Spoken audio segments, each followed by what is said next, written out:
The morning of March 12, 1991, broke pale and bitter cold over Stevens County, Kansas, the kind of cold that does not announce itself. It settles into the seams of a man's coat, without permission, stiffens the leather of his gloves, and turns the inside of an old pickup truck into a small steel box of frozen breath and yesterday's silence. A 15-year-old girl pulled out of the gravel drive of a small farmhouse south of Hugoton just before 5 in the morning. The headlights of her grandfather's 1978 Chevrolet pickup cut 2 narrow yellow tunnels through the dark prairie air. The heater rattled and gave nothing back. The wind moved across the flat country the way it always had in that part of the world, slow and patient and indifferent, the way a thing moves when it knows it has more time than you do. Her name was Maren Whitlock. She wore a man's chore coat that was too big across the shoulders. The cuffs were shiny with wear. The brown canvas had faded almost to the color of dry wheat stubble.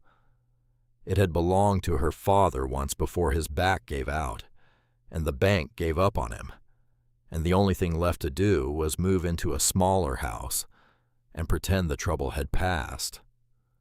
Now the coat belonged to Maren, in the way that things belong to children who inherit hardship before they inherit anything else. On the bench seat beside her lay 3 objects. A folded blue paper map creased and recreased until the folds had begun to whiten and split. A bidder card she had not yet been issued the application for it, tucked instead inside an envelope that smelled faintly of pencil shavings and old basement air. And a grocery store envelope, brown paper the kind people once used to carry their lunch to the field, and inside that envelope, $682 in cash. Mostly 20s, a few 10s, 3 crumpled 5s that her grandmother had pressed into her hand the Christmas before she died 3 years back, with the small instruction whispered against her ear that she ought to save them for something that mattered. Maren had decided that today was the day they mattered. She drove with her gloved hands at 10 and 2 on the wheel, because that was how her grandfather had taught her to drive, and the road south of Hugoton ran straight as a fence post shadow for 13 miles, and the sky above the windshield was beginning to turn the color of skim milk along the eastern edge and out in the dry country. The dust moved across the road in low, gentle rivers, and she was 15 years old, and she was about to walk into a room full of grown men, and she was going to buy a piece of land that everyone in 3 counties had already written off as dead. She did not know yet that there were going to be 39 registered bidders at the Crawford auction that morning. She did not know yet that the auctioneer, an old silver-haired man named Hollis Tunstall, was going to look at her once with the slow, dismissive smile of a man who had spent 40 years standing on a plywood platform watching grown men lose their nerve, and that he was going to lean to his clerk and say something cruel, just loud enough for 2 ranchers in the front row to hear. She did not know yet that a man named Sterling Ashcroft would arrive in a black Lincoln Town Car from Wichita with a lawyer in the passenger seat and a portable telephone the size of a brick clipped to his belt, and that he would look at her bidder card the way a hawk looks at something small moving in the grass. She did not know any of that. What she knew was this. In the breast pocket of her father's old chore coat, folded twice and pressed flat against her ribs, was a copy of a state water bulletin printed on thin blue paper in 1977. The cover was creased. The corners were rounded with handling. On page 43 of that bulletin, in a table most engineers in the state had stopped consulting 12 years before there was a single line of small print that referred to a confined sandstone bed lying beneath a parcel of dry land 13 miles south of Hugoton. The bed lay 312 feet down. The man who had first underlined that line sometime in the autumn of 1978 had been her grandfather. His name had been Silas Whitlock, and he had been dead for 14 months. Maren reached out one gloved hand and touched the folded map on the seat beside her lightly. the way a person touches the cover of a Bible they have not opened in a long time. The cold of the cab pressed against her cheek. The dashboard glowed a soft, steady green. The truck rolled south along the empty road, toward the canvas tent that had already begun somewhere out ahead of her in the dark to fill with men. She did not pray. Her grandfather had taught her that prayer was a thing to be saved for the moments when there was nothing left to read. There was still this morning a great deal left to read. To understand what Maren Whitlock was carrying with her into that tent, you have to go back. Not just to 1978 when her grandfather first underlined the line. Not just to 1990 when he died alone on the cold concrete floor of his machine shed with one boot half untied. You have to go further than that. You have to go back to 1924. In the spring of that year, in a tenant farmhouse outside Liberal, Kansas, a boy was born to a woman who had already buried 2 children, and who would in time bury 2 more. The boy was named Silas Earl Whitlock. He weighed 5 pounds and 4 ounces, and his father a sharecropper who could not read and who signed his own name with an X. Looked at him once in the lantern light and said only that he hoped this one would last. This one did. Silas Whitlock grew up the way children of the flat country grew up in the years before the Dust Bowl emptied half of western Kansas of its families and its hope. He learned to plow behind a mule before he learned to read.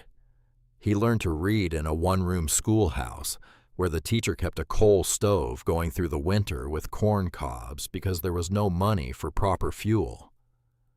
He learned that the wind in that part of the world was not a thing that came and went. It was a thing that lived there. It was older than the families. It was older than the fences. It would still be there when the fences were gone. He watched as a small boy the topsoil blow off the farms of grown men. He watched men weep on their porches in the year 1935 because their fathers' farms had turned to powder under their boots, and he learned very young the lesson that would later shape the whole of his working life. Bad ground does not lie to you. Men lie. Banks lie. Government bulletins sometimes lie by what they leave out.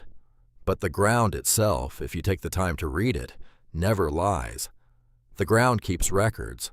The ground remembers every drought, every flood, every poorly drilled well, every overgrazed pasture, every promise broken between a farmer and a season.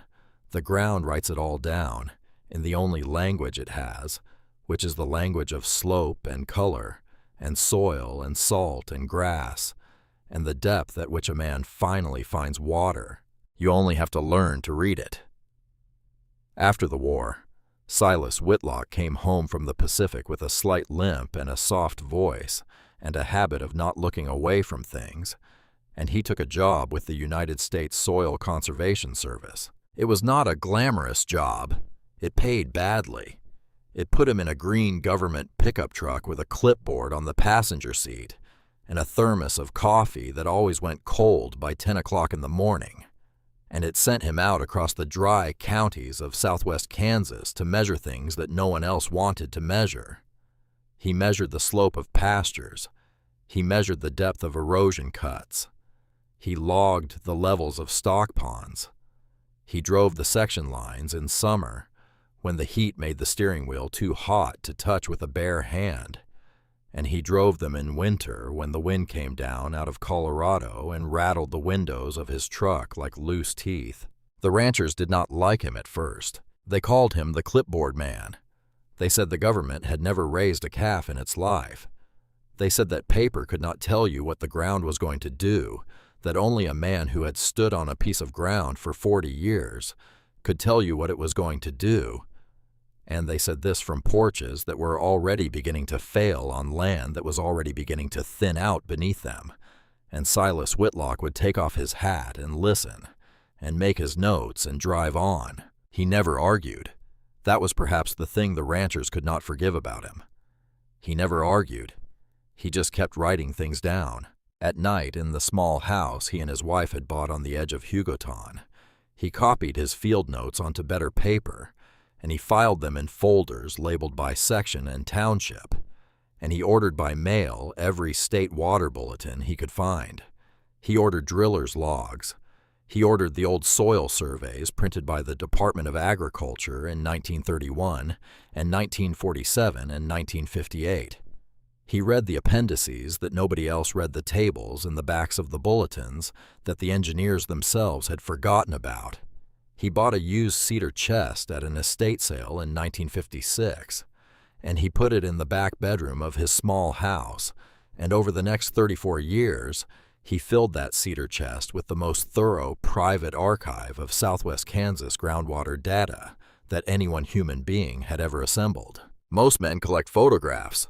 Silas Whitlock collected proof. His wife died of cancer in the autumn of 1988. His son Marin's father had already given up on the family land, by then his back broken in 2 places, and the bank no longer returning his calls. There was no one left in the small house but Silas and his only grandchild, Marin, who lived 2 miles down the road with her mother and who came to visit her grandfather every Saturday morning of her life, from the time she was old enough to climb up into the passenger seat of his green pickup. She was 7 years old the first time he handed her a pencil. They were parked beside a barbed wire fence on the western edge of a pasture that had been overgrazed for 40 years. The grass had thinned. The bare ground showed through in long, pale patches. He pointed at one of the patches with the eraser end of the pencil, and he said in the soft, even voice that was the only voice he had, "Mark on this map where the buffalo grass changes color." Marin took the pencil. She studied the patch a long time before she made her mark. Her grandfather did not correct her. He only nodded and put the map away and drove on. That was how she was raised. Not in front of a television, not in shopping malls, not in the gentle, distracted way that other children of her generation were raised in the late 1970s and early 1980s. She was raised in the passenger seat of a green government pickup truck that always smelled faintly of hot vinyl and pencil shavings and dust, and she was raised by a quiet old man who never told her she was clever, never praised her in front of strangers, never gave her any indication that what they were doing together had any importance at all. He simply taught her how to look. By the time she was 10, she could tell a shallow stock well from a deep one by the taste of the water on the end of one finger. By the time she was 12, she could compare a state soil survey to a driller's log and see sometimes the small places where the official description and the actual ground did not quite agree. By the time she was 13, she could read the elevation of a dry draw across a quarter section and tell you within 10 feet where the windmill ought to have been put if the men who had built the original homestead had known what they were doing. By 14, she understood the thing that her grandfather had spent his whole life trying to make grown men understand. The land keeps records, even when people do not. In January of 1990, on a Tuesday morning that came in colder than any morning that winter had any business being, Silas Whitlock walked out to his machine shed to start the truck. He never started the truck. A neighbor found him an hour later lying on the cold concrete floor of the shed with one boot half untied and his hat fallen off into the dust beside him. The doctor said it was his heart. The doctor said he had probably been gone before he hit the floor. The doctor said it the way doctors say these things in small towns, gently as if he were closing a screen door. He left his only grandchild 3 things. The cedar chest in the back bedroom, a small brass conductivity meter that he had carried in the pocket of his coat for 30 years, and that still worked after a fashion, if you wiped its contacts on the inside of your shirt before you used it, and a yellow legal pad on which sometime in the last weeks of his life he had written one sentence across the top of the first page in his careful, slow hand. Read what they skip. That was all. No will, no instructions, no farewell, just one sentence. The funeral was small. The men who had once called him the clipboard man did not come.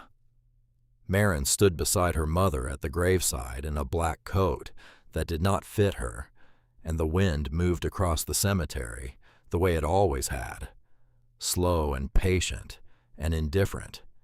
And the preacher said the words that preachers say in small Kansas towns when a quiet man is put into the ground, and afterward Maren walked back to the truck and sat in the passenger seat for a long time and did not cry. She did not cry until that night. That night alone in the back bedroom of the small house, she opened the cedar chest for the first time as its new owner, and what she saw inside it changed her life. Inside the cedar chest, neatly arranged in folders, labeled by section and township, in her grandfather's careful hand, was 40 years of work that almost no one alive in Stevens County knew existed. There were copies of the original Department of Agriculture soil surveys from 1931. There were the revised surveys from 1947 and 1958. There were state water bulletins going back to 1952, each of them with small pencil notations in the margins, each notation dated and initialed. There were driller's logs from every well drilled within 40 miles of Hugoton between 1946 and 1986. Some of them photocopied. Some of them transcribed by hand from courthouse records on long winter evenings when there was nothing else to do. There were maps. So many maps. Folded, refolded, marked in pencil, and in red ink, and in blue ink.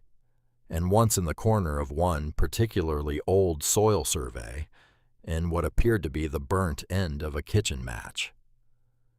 And underneath the maps at the very bottom of the chest, wrapped in an old flour sack tied with twine, there was a stack of correspondence. Letters. Some of them carbon copies of letters her grandfather had sent. Some of them the originals of letters he had received. Most of them addressed to or from the state water office in Topeka, or to county commissioners or to bank officers in Hugoton and Liberal in Garden City. Maren did not read the letters that first night. She read the yellow legal pad. Read what they skip. She sat on the cold floor of the back bedroom in her grandfather's old house, with her grandfather's brass conductivity meter cool in her right hand, and she read his sentence by the light of a single bulb, and she understood in a way she could not yet have put into words that her grandfather had not left her an inheritance. He had left her an assignment. For the next 13 months, she did the assignment. She read. She read while other girls in her freshman class were thinking about homecoming dresses and the boys who drove the better trucks. She read at the kitchen table after chores by the yellow light of a hanging lamp, the cedar chest pulled up beside her chair, and a fresh pencil sharpened in a tin can by her elbow. She read the soil surveys until the symbols swam in her vision. She read the driller's logs in handwriting so bad it looked like wire. She read the old state water bulletins that smelled like basement shelves and mouse dust. And in the second week of February 1991, in a thin blue bulletin printed in 1977 on page 43 in a table that almost no one in the state had consulted in 12 years, she found it. A reference to a confined sandstone bed, 312 feet down, under natural pressure, sealed above by a layer of shale, and the legal description of the test hole that had first encountered that sandstone bed in the autumn of 1977 was the legal description of Tract 4 of the foreclosed Crawford Farm, 13 miles south of Hugoton, which the Stevens County Sheriff had scheduled for public auction on the morning of March 12, 1991. Maren read it 3 times. She did not move. She did not breathe. She read it a 4th time. Then she got up from the kitchen table and she walked back into the back bedroom and she took the stack of letters at the bottom of the cedar chest and she untied the twine and she began to read those too. That was when she found the second thing. The thing that would change everything she thought she understood about her own family. In the fourth letter from the bottom of the stack, dated October 11th, 1978, written in her grandfather's careful hand and addressed to a man named Garrick Tunstall of the Hugoton State Bank, her grandfather had outlined in detail his finding regarding the confined sandstone aquifer beneath the southern Crawford parcel. He had cited the bulletin. He had cited the test hole. He had recommended in his soft, measured way that the bank consider extending the existing loan against the Crawford property on the basis of the future water potential of the parcel. He had signed the letter Silas E. Whitlock. The reply, dated October 24th, 1978, was paperclipped to the back of his original. It was short. It was not kind. Mr. Whitlock, the reply read, "This office is not in the business of speculation. Confined aquifers are theoretical. The Hugoton State Bank lends against demonstrated value, not against the imaginations of retired fieldmen. The Crawford loan will be called as scheduled. We would appreciate in the future that you confine your correspondence to your government work and not to the affairs of this institution." It was signed Garrick H. Tunstall, Vice President. Marin held the reply in her hand a long time. Garrick Tunstall. She knew the name. Garrick Tunstall had been the elder brother of Hollis Tunstall, the silver-haired auctioneer who would be standing on a plywood platform under a canvas tent 13 miles south of Hugoton in just over 3 weeks, calling out the foreclosure of the very land her grandfather had tried 13 years before to save. Garrick Tunstall had died in 1983. Marin had never met him. But sitting on the cold floor of her grandfather's back bedroom in the second week of February 1991, holding the letter that the dead man had written to her grandfather 13 years before Marin Whitlock understood for the first time in her life what her grandfather had meant by the sentence on the yellow legal pad. Read what they skip. The men who had skipped what her grandfather had given them were still in the room.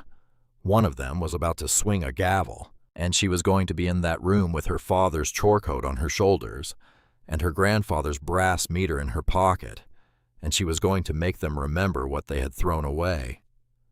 She did not tell her mother. That was the hardest part. Her mother's name was Mavis Whitlock.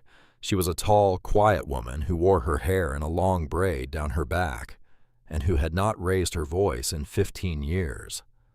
She kept a small kitchen garden. She made her own bread on Saturdays.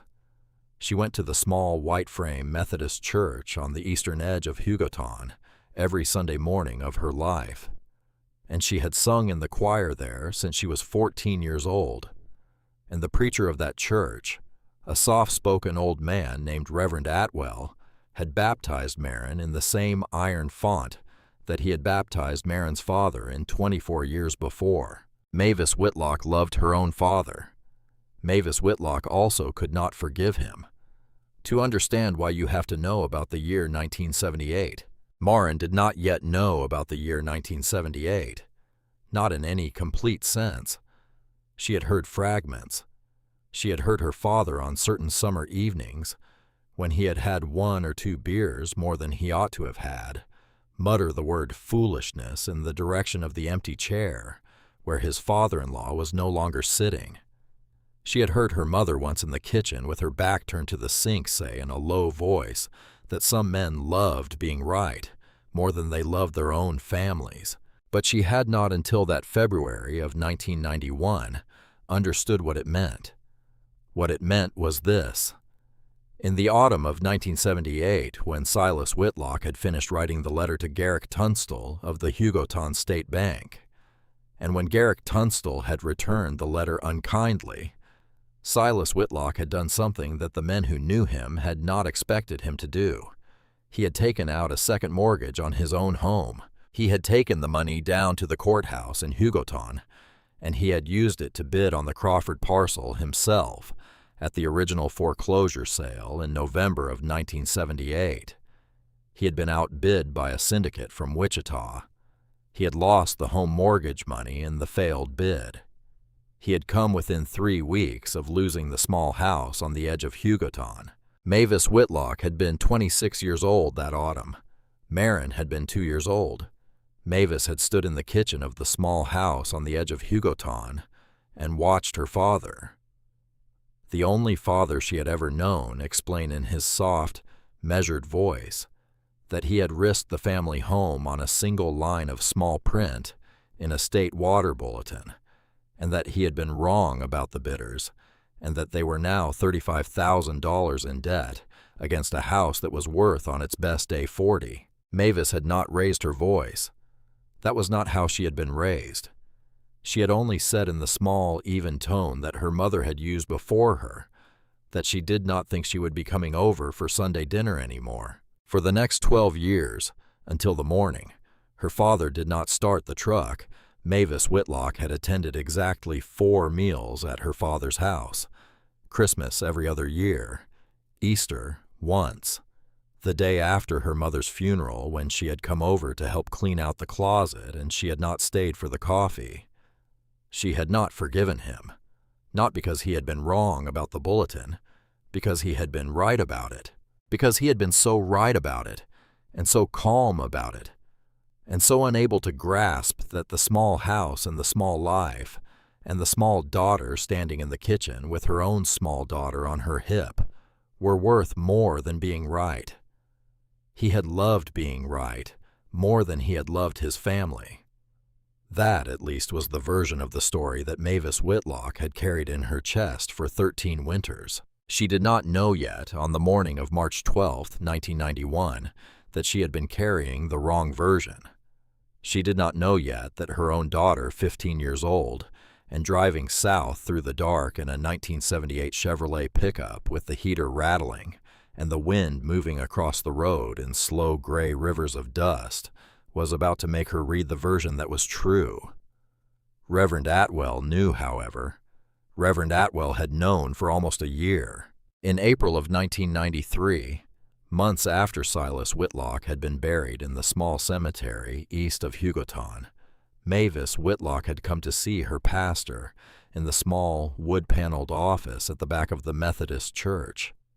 She had sat in the chair across from his desk for almost 10 minutes without speaking. Reverend Atwell had not pressed her. He was 71 years old. He had buried more than 200 people in his time in that small church. He knew the weight of certain silences. When Mavis had finally spoken, she had said only one sentence: "I don't know how to bury a man I never forgave." Reverend Atwell had folded his old hands on the desk. He had said very gently that forgiveness was not always something a person did once. He had said that sometimes it was something a person did every morning for a long time in small pieces, the way a person eats a difficult meal. He had said that in his experience the dead were usually patient. Mavis had thanked him. She had gone home. She had not, in the months that followed, mentioned her father again. Not to the pastor, not to her daughter, not to her own husband, who by then was sleeping in the small back bedroom that had once been Maren's nursery, his back too damaged for the marriage bed. But on certain Sunday mornings, kneeling in the third pew on the left side of the small Methodist church, on the eastern edge of Hugoton, Mavis Whitlock had begun very quietly to say the words "I am sorry" into the bowl of her own folded hands. She had not said them to anyone in particular. She had said them to the back of her own grief. That was the woman whose only daughter was on the morning of March 12, 1991, driving south through the dark toward the Crawford auction with $682 in cash, a state water bulletin from 1977, and a folded blue map of land that had cost her grandfather his oldest daughter and very nearly his only home. Maren reached the auction site at 6:45 in the morning. The canvas tent had been raised the day before. It stood now in the bare pasture beside the abandoned Crawford homestead, its sides snapping faintly in the prairie wind, its rented poles guyed with steel cable. The lights inside the tent threw a soft yellow glow against the canvas walls. The light spilled out the open front flap, and made a long, pale rectangle on the frozen dirt. There were already 11 trucks parked along the road. There would be 28 more before the sun was fully up. Maren pulled her grandfather's Chevrolet onto the verge of the access road 60 yards down from the tent. She killed the headlights. She killed the engine. The truck ticked twice in the cold. She sat there for a long moment, both hands on the wheel, and she looked out through the windshield at the soft yellow rectangle of canvas light. She did not feel afraid. That was the strange thing. She felt the way her grandfather had said a person ought to feel before doing a piece of work that mattered. She felt the way he had said he himself had felt on certain mornings before walking into a courthouse to file a soil survey that he knew was going to make a bank officer angry. She felt small. She felt prepared. She felt the cold weight of the brass meter in the right pocket of her father's chore coat, and the soft, thick rectangle of the grocery store envelope in the inside pocket against her ribs, and the folded blue map under her left arm. She got out of the truck. She closed the door quietly. The latch clicked. The wind took the sound away across the dry country toward the south. She walked along the verge of the road toward the tent. The men were already gathering at the clerk's table just inside the front flap. They wore the clothes of grown men who had come to lose or to gain money on a frozen morning in March in the second decade of a long farm crisis. Pearl-snap shirts, heavy denim jackets, hats shaped by years of weather instead of by style. A few of the cleaner buyers from out of town wore puffy-down coats and rubber-soled boots that had never seen a feedlot. One of them, standing near the side of the table with the styrofoam cup of coffee in his bare hand, wore a long black wool overcoat over a pressed white shirt, and his hair was combed straight back from a high pale forehead, and a portable telephone, the size of a brick, was clipped to the leather belt at his waist. His name was Sterling Ashcroft. Maren did not know his name yet. She would know it before the morning was over. She stepped through the front flap of the tent. The warm air inside hit her face. It smelled of canvas, of damp wool, of coffee, of the faintly sour breath of men who had been awake since 4 in the morning. The light came from 2 diesel generators, humming behind the platform at the back of the tent. The platform itself was 3 sheets of plywood laid across cinder blocks. On the platform stood a small wooden lectern. Behind the lectern, with his back to the tent flap and one hand resting lightly on the lectern's edge, stood a tall, silver-haired man in a long brown canvas duster and a cream-colored cattleman's hat. He was 62 years old. His name was Hollis Tunstall. He turned as Maren stepped through the flap. He looked at her. He looked at the coat that was too big for her shoulders. He looked at the folded blue map under her left arm. He looked at the small leather purse on her right shoulder, the kind of purse that 15-year-old girls in small Kansas towns carried to their high school football games. He smiled. It was not a kind smile. He leaned to the clerk on his left, an old woman with a steno pad and a pair of half-glasses on a brass chain, and he said something in a low voice, just loud enough for the 2 ranchers standing nearest to the platform to hear. "Somebody's daughter," he said, "came to see how grown men lose money." The 2 ranchers chuckled.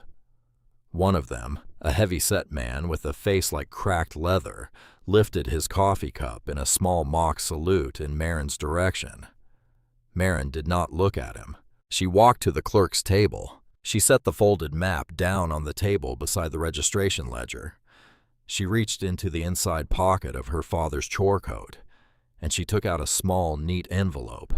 And from that envelope she withdrew her registration form, which she had filled out the night before in pencil, at the kitchen table while her mother slept on the other side of the house, and her father's old driver's license, which she had taken from the dresser drawer in the back bedroom without asking, and a notarized letter from a lawyer and liberal named Wendell Pace, who had been her grandfather's lawyer for 41 years, and who had filed the previous Tuesday the legal papers that allowed a 15-year-old girl to bid at a foreclosure auction in the state of Kansas on the condition that her surviving parent co-signed the deposit slip.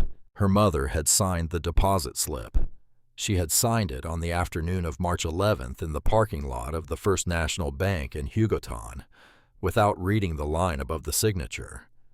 She had signed it because Marin had told her it was a permission form for a school field trip to the state capitol. Marin had not been raised to lie. She had been raised to read what other people skipped. She had decided at the kitchen table at 11:30 on the night of March 10th, with her grandfather's yellow legal pad open in front of her, that there was a difference. She would learn in time that there was not, but she did not know that yet. The clerk took the papers. The clerk looked at them. The clerk looked at Marin. The clerk looked at Hollis Tunstall, who had turned back to the lectern and was checking the order of the lots on his clipboard. The clerk, who was 68 years old, and who had been clerking auctions in Stevens County since she was 22, did the thing that she had been trained over 46 years to do, which was to process the papers without comment. She processed the papers. She handed Marin a bidder card. The card was made of stiff white cardstock. It bore in black numerals, 2 inches tall, the number 18. Marin took the card. She took her folded map. She walked to the back row of folding chairs against the rear wall of the tent. She sat down. She placed the folded map across her knees. She flattened it with both hands. She placed her father's old leather gloves on the chair beside her. She placed the bidder card with the number 18 facing up on top of the map. She breathed in once slowly. She breathed out. She waited. The auction began at 7 o'clock sharp. It began the way auctions in Stevens County had begun since Hollis Tunstall's grandfather had first started selling cattle from the back of a flatbed truck outside Liberal in 1916, with the singing of the national anthem by a woman from the Hugoton Methodist Church choir, and with the Pledge of Allegiance recited by all 39 bidders standing with their hats over their hearts, and with a short dry invocation by Reverend Atwell himself, who had driven the 11 miles out from Hugoton in his own car, because the Crawford family had been members of his congregation for 40 years, and he had buried 2 of them and married 3 of them, and he was not about to let their land be sold off without a prayer over it. Marin stood with the other bidders. She placed her right hand over the small soft rectangle of the grocery store envelope in the inside pocket of her father's chore coat. She did not see Reverend Atwell look at her, but Reverend Atwell saw her. He saw the chore coat. He saw the folded blue map. He saw the bidder card. He recognized in that moment what no one else in that tent yet recognized, which was that the granddaughter of Silas Whitlock had come to do the thing that her grandfather had failed to do 13 years before. He finished his invocation. He said amen. The men sat down. Reverend Atwell stepped down off the side of the platform and walked very quietly to the back row of folding chairs, and he sat down 2 seats away from Marin, and he did not look at her, and he did not speak to her, and he folded his old hands in his lap. The first lot was called. It was the house tract, the Crawford homestead itself, 80 acres with a 6-room farmhouse, a machine shed, a hand-dug cistern, and a working domestic well. It went after 11 minutes of brisk bidding to a cattleman from Morton County for $61,000. The second lot was called. It was the best grass on the place, 120 acres of native pasture on the north end of the property. 2 local bidders fought over it for almost 19 minutes. It went finally for $98,000. The third lot was called. It was the parcel with the working windmill. 60 acres fair grass, 1 good stock pond. The same cattleman from Morton County took it after a polite 3-bid exchange with a younger man from south of Liberal, who had not really wanted it, but who had wanted in the way that younger men sometimes do to make the older man pay a little more than he had planned. It went for $18,000. Hollis Tunstall paused. He took a slow drink of water from the styrofoam cup the clerk had set on the corner of the lectern. He looked down at his clipboard. He looked up at the tent. He said in the slightly different voice that auctioneers use when they're about to call a lot, they do not expect anyone to want Tract 4. 160 acres of dry land. No active well. No irrigation allotment. Existing windmill non-functional. Sold as is. The tent went quiet. Marin did not move. She did not look at the platform. She did not look at Reverend Atwell 2 seats to her left. She looked instead at the folded blue map across her knees. She looked at the small pencil mark her grandfather had made in the lower right quadrant of Tract 4 in the autumn of 1977. She looked at the soft brown stain in the upper margin of the map where her grandmother had spilled coffee in 1983 and had laughed about it, and had said that the coffee had only made the map look like it had finally been used for something. She placed her right hand on the bidder card. Hollis Tunstall opened the bidding at $50 an acre. There was no response. 40, he said. A man in the third row snorted softly. 30. Still nothing. Hollis took another drink of water. He glanced sideways at the clerk. The corner of his mouth lifted very slightly. He was about to call the lot for the salvage value the way he had called 18 such lots in the past 3 years, in 3 different counties for nothing more than the fence posts and the leaning tower and whatever scrap a man with a flatbed truck could haul off before the spring rains came. A man near the back of the tent raised his card. He was the salvage buyer from Garden City. 25, he said. Hollis Tunstall caught the bid. I have 25, he said.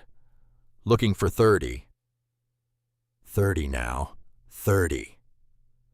Marin Whitlock raised the bidder card in her right hand. She did not raise it high. She raised it just high enough. Hollis Tunstall saw the card. He stopped. For the smallest of breaths he stopped, and the tent stopped with him, and 47 people inside that tent looked at the back row of folding chairs and saw a 15-year-old girl in a chore coat that did not fit her holding up a bidder card with the number 18 on it. Then the old reflex took over. 30, Hollis Tunstall said with number 18. Looking for 35. The salvage buyer from Garden City turned in his chair. He stared at Marin over the top of his half-glasses the way a man looks at a gate he was certain had been locked. He raised his card. 35, he said. Marin did not hesitate. 39, she said. Her voice was not loud, but the tent went quiet in a different way. The salvage buyer turned all the way around in his chair. He looked at the bidder card in Marin's hand. He looked at the folded blue map across her knees. He looked briefly at the leaning windmill tower visible through the open front flap of the tent, half a mile out across the frozen dry pasture. He shook his head once. He turned back to face the platform. He did not raise his card again. Hollis Tunstall stood very still on his platform of plywood and cinder blocks. He looked at Marin in the back row. He looked at the salvage buyer, who had now folded his arms across his chest. He looked almost involuntarily at Reverend Atwell, 2 seats to Marin's left, who was sitting with his old hands folded in his lap, and his eyes on the toes of his polished black shoes, and a very small, very private smile beginning to form at the corner of his mouth. Hollis Tunstall opened his mouth. He closed it. He opened it again. 39, he said with number 18. Going once. A man in the third row coughed. Going twice. The tent breathed. The gavel came down on the plywood lectern with a soft, flat sound that did not carry. Sold, Hollis Tunstall said. Tract 4. To number 18. The bidder card lowered in Marin Whitlock's right hand. She did not smile. She did not look at anyone. She folded her father's old chore coat more tightly around her ribs, and she touched through the heavy canvas the soft, thick rectangle of the grocery store envelope in the inside pocket. and she breathed in once slowly, the way her grandfather had taught her to breathe, before lowering a meter into a stock tank. She had bought 160 acres of land. She had paid $39 an acre. The total price was $6,240. She had brought in the inside pocket of her father's old chore coat, $682. She had 10 banking days to find the rest. She did not yet know how she was going to find it. She did not yet know that a man in a long black wool overcoat, standing near the side of the clerk's table with a portable telephone the size of a brick clipped to his belt, had been watching her since the moment the bidder card came up. She did not yet know that he had already, in the half second after the gavel fell, taken the telephone off his belt and pulled out its short black antenna and turned slightly away from the rest of the tent and begun to make a quiet call to a number in Wichita. She did not yet know that the call would change the next 90 days of her life. What she knew was this: she had bought with one folded blue map and a bidder card, and a voice that did not shake the same piece of land that her grandfather had tried to buy 13 years before and had lost. She had bought it for $39 an acre. She had bought it in the same tent from the younger brother of the man who had once written her grandfather a letter that contained the phrase, "The imaginations of retired fieldmen." She had bought it on the morning of March 12, 1991. And outside, beyond the canvas walls of the tent, the wind moved across the flat country the way it always had, slow and patient and indifferent, and the dust ran in low gray rivers across the frozen pasture, and the leaning windmill tower a half mile to the south stood quietly above the dry pond at the center of Tract 4, and the water that had been waiting 312 feet beneath that pond for 10,000 years did not yet know that anyone was coming for it. But someone was coming for it, and a man in a long black wool overcoat standing near the side of the clerk's table was already on the telephone, and his voice was very low, and his back was turned to the tent, and the only words anyone near him would later remember hearing him say into that telephone, before he snapped the antenna back down and clipped it to his belt and walked out the front flap of the tent into the pale March morning, were these: "We have a problem. She is 15 years old, and she knows what is under that land."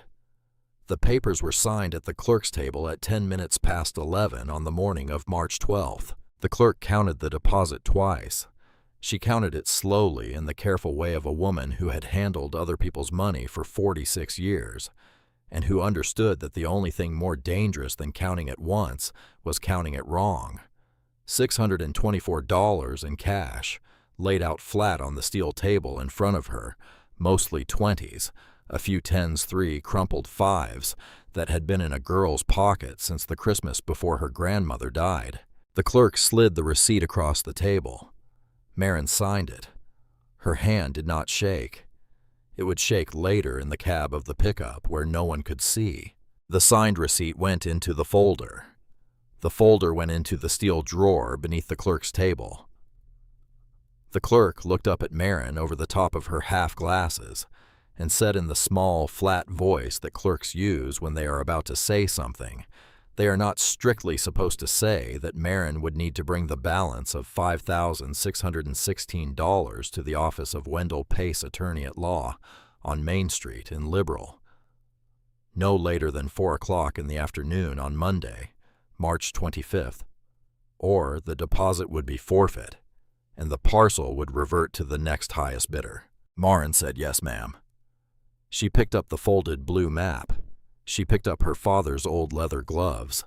She picked up the bidder card with the number 18 on it, and she put the card in the inside pocket of her chore coat beside the now nearly empty grocery store envelope, because she did not know yet that bidder cards were not meant to be kept, and because it felt to her in that moment like the only thing in the world she had earned. She turned away from the table. She walked toward the front flap of the tent.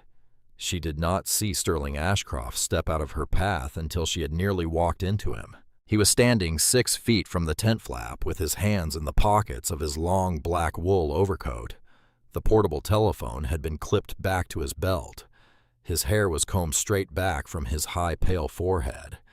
He smelled very faintly of an aftershave that did not belong on the dry plains of southwest Kansas in the second week of March. Bay rum, maybe. Something a man bought in a department store in a city. He smiled at her. It was not the same smile that Hollis Tunstall had used. Hollis Tunstall's smile had been the dismissive smile of a man who did not yet know he ought to be afraid. Sterling Ashcroft's smile was the smile of a man who had already decided what he was going to do. "Miss Whitlock," he said. Marin stopped. She did not answer. He took a small white business card from the inside breast pocket of his overcoat and held it out to her between two long, pale fingers. "My name is Sterling Ashcroft," he said. "I represent a small holding company out of Wichita. I would like to buy that parcel from you. Today, in cash, $12,000. That was nearly twice what she had just paid. Marin looked at the card. She did not take it. Sterling Ashcroft watched her face. He waited. He had been waiting in one form or another his entire adult life for the moment, in a negotiation when the other party had to decide whether they were going to be reasonable. Marin said very quietly, "No, thank you." She walked past him. She walked out the front flap of the tent. The cold March wind hit her face. The sky had finally come up to its full pale color, a kind of washed white blue that the high plains country sometimes wears in early spring, when there has not been moisture for a long time. The trucks along the access road glittered with frost. A meadowlark was calling somewhere out beyond the dead pond.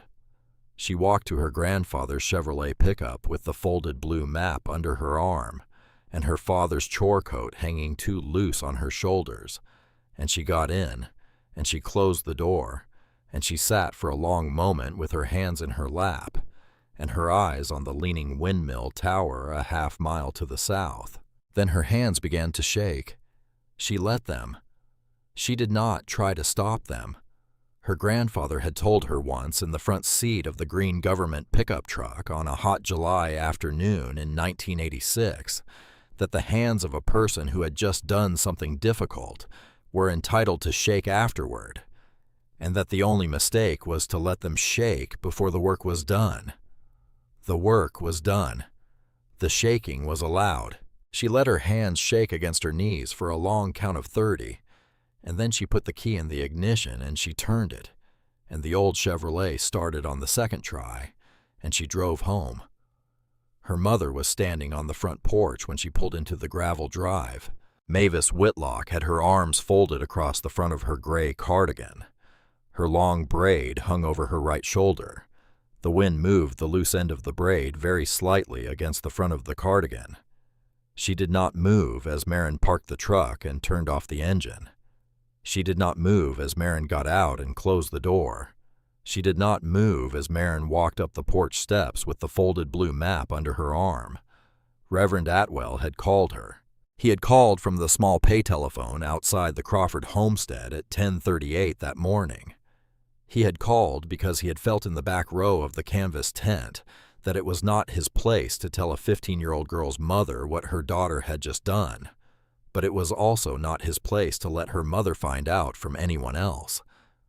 He had said only that Marin had bought a parcel of land at the auction. He had not said how much. He had not said which parcel. He had said only that Mavis ought perhaps to be at home when her daughter returned. Mavis had thanked him. She had hung up the telephone. She had walked out to the front porch. She had been standing there for 31 minutes when the truck pulled into the drive. Marin reached the top of the porch steps. She stopped. Her mother looked at the folded blue map. Her mother looked at her face. Her mother said in the small, even voice that she had used since she was a girl of 14, singing alto in the choir of the small Methodist church on the eastern edge of Hugoton, only one sentence. "You sign my name on a deposit slip." Marin did not answer. There was no answer. Her mother held the door open. She did not look at her daughter as Maren walked past her into the front hall. The folded blue map went onto the kitchen table.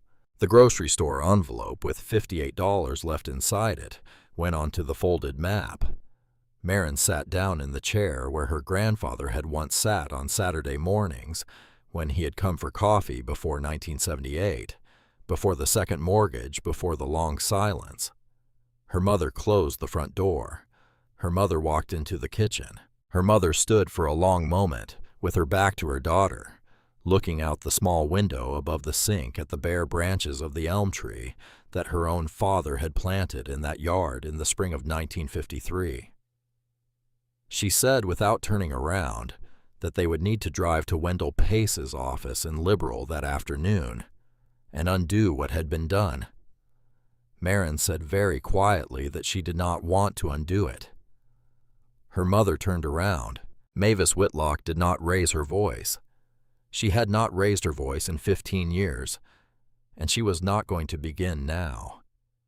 But there are ways for a person to make their words land that do not require volume, and Mavis Whitlock had learned those ways from her own mother, and she used them now. She said that she had spent 13 years of her life trying to forget what her father had done with a second mortgage and a state water bulletin. She said that she had buried him without forgiving him, and that she had been trying every Sunday morning in the third pew on the left side of Reverend Atwell's church to find a way to forgive him after the fact, and that her daughter, her only daughter, had now taken the same bulletin and the same blue map and the same foolish certainty out of the same cedar chest in the same back bedroom, and had walked into the same tent and had done the same thing. She said that she would not allow it. She said it twice. Maren did not look up. Maren reached into the inside pocket of her father's chore coat. She drew out the letter that she had found at the bottom of the cedar chest 3 weeks before. The letter from Garrick Tunstall of the Hugoton State Bank, dated October 24th, 1978. She unfolded it. She placed it on the kitchen table on top of the blue map. She slid it across to her mother. She said very quietly, "Please read this." Her mother did not move. Maren said, "Please, Mama."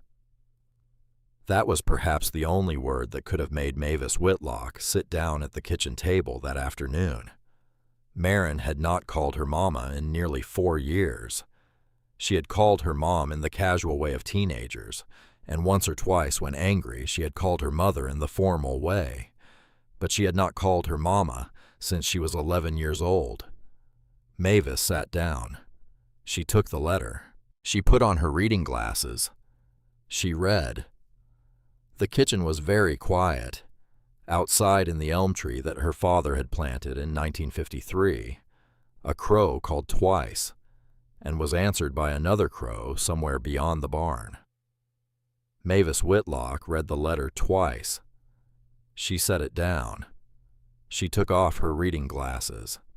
She placed them carefully on top of the letter, the way a person places their glasses on top of a book they are not yet ready to close. She said in a voice that was not quite the same voice she had been using 10 minutes before that she had never seen this letter.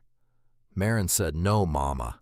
Maren said, "Grandpa never showed you this letter." Maren said Grandpa kept it in the cedar chest for 13 years, and he did not show it to anyone because Grandpa was the kind of man who did not show people the letters that proved he had been right, because he believed that being right was its own quiet thing, and not a thing to wave in other people's faces.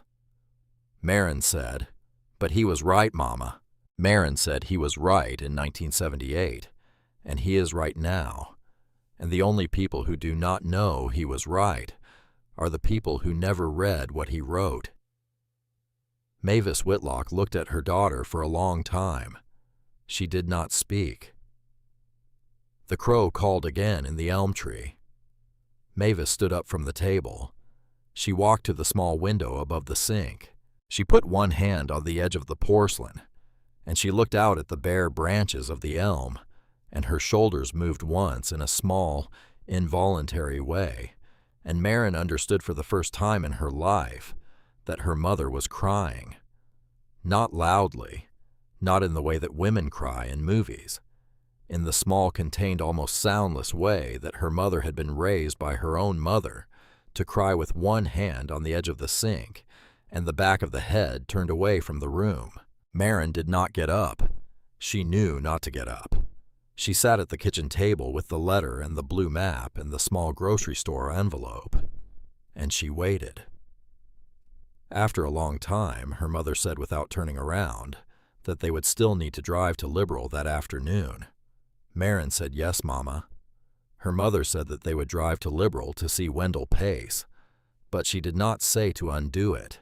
That afternoon, in the small office of Wendell Pace, attorney at law, on the second floor of a brick building on Main Street in Liberal, an 83-year-old man with a thin white mustache and a pair of suspenders printed with small red pheasants sat across a wide oak desk from Mavis Whitlock and her 15-year-old daughter and explained that there was no legal way out of the contract that had been signed at the auction tent that morning. The deposit was binding. The balance was due on the 25th. If the balance was not paid, the parcel reverted and the deposit was lost. Mavis Whitlock asked Wendell Pace whether he had known her father. Wendell Pace said that he had known her father for 41 years. Mavis Whitlock asked Wendell Pace whether her father had been a fool. Wendell Pace took off his reading glasses. He folded them. He set them on the blotter in front of him. He looked across the desk at the daughter of his oldest client. He said in the careful voice of a country lawyer who had spent more than half a century learning how to answer questions that he had not been asked, that Silas Whitlock had been the most patient man he had ever known. He said that patience and foolishness sometimes looked alike from the outside. He said they were not, however, the same thing. Mavis Whitlock did not respond. She stood up. She thanked Wendell Pace. She walked out of the office. In the parking lot behind the brick building, before she opened the door of the truck, she turned to her daughter, and she said in the small, even voice that she used for the most important things that they would go to the bank in the morning. Marin said, "Yes, Mama." Her mother said that the bank was not going to lend them the money. Marin said, "No, Mama, probably not." Her mother said, "But we will go anyway." Her mother said, "Because we are going to start by trying the honest things first." The First National Bank of Hugoton said no. It said no politely. The branch manager was a man named Carlton Vale, who was 48 years old, who had grown up in a small house 3 blocks from the small house where Mavis Whitlock had grown up, and who had attended the same Methodist church choir practice as Mavis Whitlock from the year 1962 until the year 1968, at which point his voice had changed for the last time, and he had stopped showing up. Carlton Vale remembered Mavis. Carlton Vale had liked Mavis. Carlton Vale had at the age of 15 written Mavis a letter on lined notebook paper that he had thrown into the wood stove at his parents' house without ever delivering. Carlton Vale was now the branch manager of the First National Bank of Hugoton, and he sat behind a wide cherry desk in a small office at the back of the bank with a framed photograph of his wife and his 2 children on the credenza behind him, and he listened to Mavis Whitlock explain that her 15-year-old daughter needed a loan of $5,616 to be secured against a parcel of foreclosed dry land 13 miles south of Hugoton, on which there was no active well, no irrigation allotment, and no demonstrated value. Carlton Vale listened politely. He said no. He said it kindly. He said that the bank could not, under any reasonable definition of fiduciary responsibility, lend money against a parcel of land which had just been bought for $39 an acre, at a foreclosure sale at which no other bidder had been willing to go above 35. He said that he was very sorry. He said it twice. Mavis Whitlock thanked him. Carlton Vale watched the mother and the daughter walk out of his office and across the lobby of the bank and out the front glass doors into the pale March light, and he sat for a long moment behind his cherry desk, with his hands folded on the blotter, and then he opened the bottom right-hand drawer of the desk, and he took out a small, flat tin box, and he opened the tin box and he looked at the photograph that had been inside it for 33 years. It was a picture of the Hugoton Methodist Church Youth Choir, summer of 1966. Mavis Pace was in the third row, second from the left, smiling at something off camera. Carlton Vale closed the tin box. He put the tin box back in the bottom right-hand drawer. He did not change his mind. Outside in the cab of the Chevrolet pickup, Mavis Whitlock sat with both hands on the steering wheel and looked through the windshield at the brick front of the bank. Marin sat in the passenger seat. The cedar chest was on the bench seat between them. Marin had brought it. She had brought it that morning before they had driven to the bank in case her mother wanted to look at it. Her mother had not until this moment asked to look at it. Her mother had not looked inside the cedar chest in 13 years, since the autumn of 1978, when her father had moved it from the small spare room of her mother's house, where it had once held linens, into the small spare room of his own house, where it had begun to hold something else. Mavis Whitlock turned in the driver's seat. She opened the lid of the cedar chest. She looked inside. For a long moment she did not move. Then she reached in with both hands and she lifted out a folder labeled in pencil in her father's careful handwriting, Section 17, Township 33, South Range, 37 West. She opened the folder on her lap. She read. She read for nearly an hour. She read in the parking lot of the First National Bank of Hugoton at 1:43 in the afternoon on the 13th day of March, 1991. While her daughter sat very still in the passenger seat beside her and did not speak. When she finally closed the folder, she did not put it back in the cedar chest. She held it on her lap. She looked at her daughter. She said in a voice that was somehow younger than the voice she had been using all morning, that she had been wrong about her father for 13 years. She said she was not sure she could make that wrong right. She said, but she was going to try. She said, and Marin. She said, we are going to find that money. Marin did not cry. She had been raised by a grandfather who did not cry in front of other people, and by a mother who only cried with her back to the room, and she had inherited from both of them a certain quietness around her own face. But she reached across the cedar chest with her right hand, and she took her mother's left hand in her own, and she held it for a long time, and her mother held back. That was where they were sitting when the news of the auction reached the First National Bank of Hugoton. It reached the bank from a man in a long black wool overcoat, who was at that moment 240 miles east, in a leather chair behind a heavy walnut desk on the 18th floor of an office building in downtown Wichita. His name, of course, was Sterling Ashcroft. His company was called Meridian Land Holdings.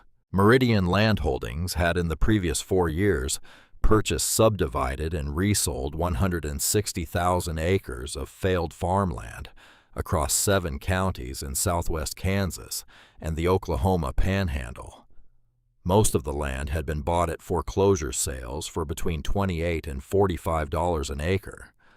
Most of it had been resold in 5-acre and 10-acre tracts to people in Denver and Tulsa and Albuquerque who wanted a piece of the prairie without understanding what the prairie cost. The resold prices had averaged between $400 and $1,100 an acre. Sterling Ashcroft had not become a wealthy man by allowing 15-year-old girls to win at auctions. He was not going to begin now. He made 3 telephone calls that afternoon. The first call was to a man named Dorsey Holm at the Stevens County Title Office, who owed Sterling Ashcroft a favor regarding a parcel near Moscow, Kansas, that had been quietly transferred in 1989.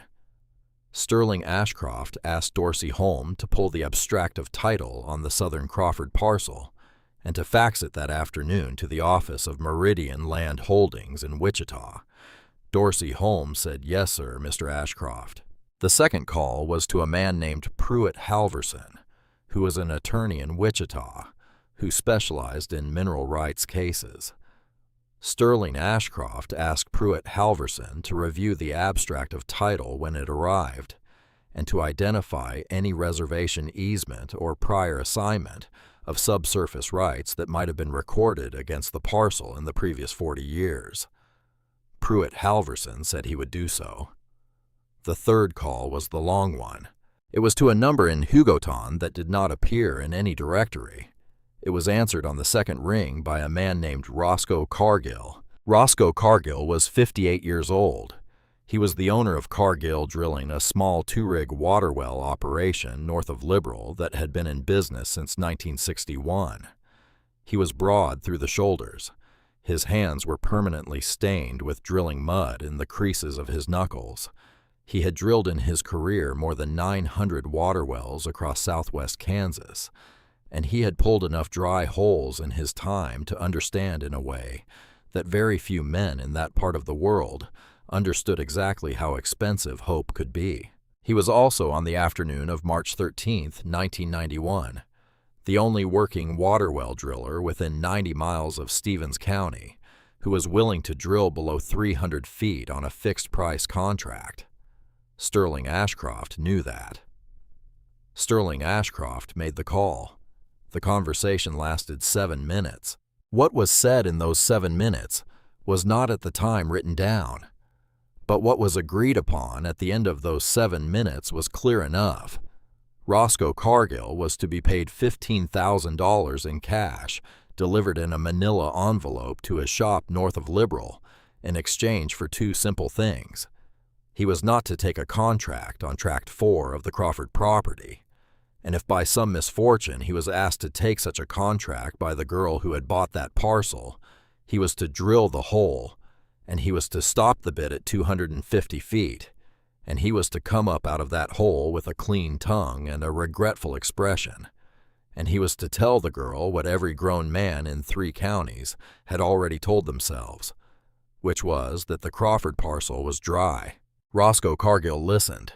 He did not say yes. He did not say no. He said only that he would think about it. He hung up the telephone. He sat for a long time at the small desk in the corner of his drilling shop, with the smell of diesel and drilling mud in the air around him, and the late afternoon light coming pale through the dirty window above the desk, and he looked at the framed photograph that hung on the wall above the desk. It was a photograph from 1965. It showed a younger Roscoe Cargill, 26 years old, standing beside a much older man in front of a freshly drilled wellhead on a small farm outside Sublette, Kansas. The older man wore a green government pickup driver's coat. He had a clipboard tucked under one arm. He was not smiling exactly, but the lines around his eyes had softened in the way the lines around his eyes had softened only on the days when he had read a piece of ground correctly, and the water had come up where he said it would. His name had been Silas Whitlock. In 1965, Silas Whitlock had looked at the maps of Roscoe Cargill's first independent drilling site free of charge on a Sunday afternoon in the kitchen of his small house on the edge of Hugoton, and he had drawn one small mark with a carpenter's pencil on a soil survey, and he had said very quietly that Roscoe ought to move the rig 46 feet to the southwest of where Roscoe had been planning to set it. Roscoe had moved the rig. The water had come up at 117 feet. If he had drilled where he had originally planned to set the rig, he would have gone dry at 204. Cargill Drilling in the spring of 1965 would have failed in its first year. It had not failed. Roscoe Cargill looked at the photograph on the wall above his desk. He looked at the manila envelope from Wichita that would arrive by courier sometime in the next 48 hours. He looked at the small black telephone in front of him. He thought, Marin and her mother arrived at the small, concrete block office of Cargill Drilling at 4:15 on the afternoon of March 15th. They had been turned down by the Liberal Federal Credit Union that morning. They had been turned down by the Stevens County Farmers Cooperative Bank just after lunch. They had cashed in the small certificate of deposit that Mavis had been holding in trust for Marin's college since the year Marin was 3, and that had given them $1,142. They had borrowed $800 from Mavis's older brother, who lived in Garden City, and who had not been told what the money was for.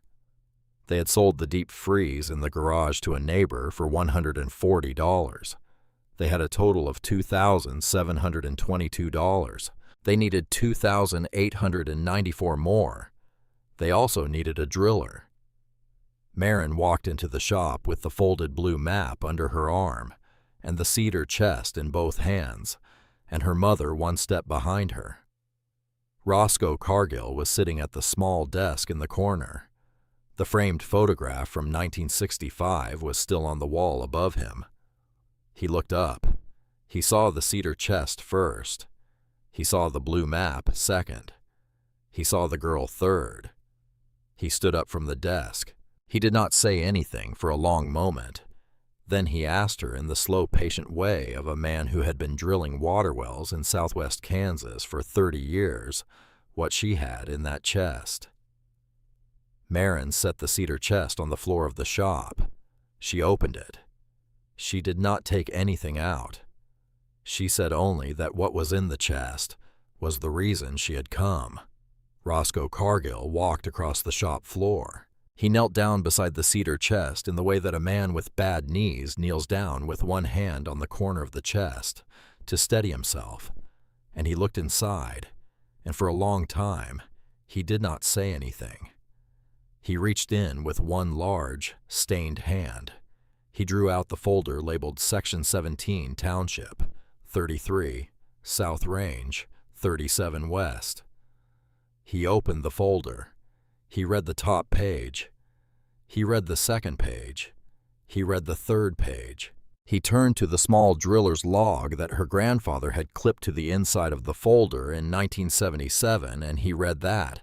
And then he turned to the photocopy of the State Water Bulletin Appendix table.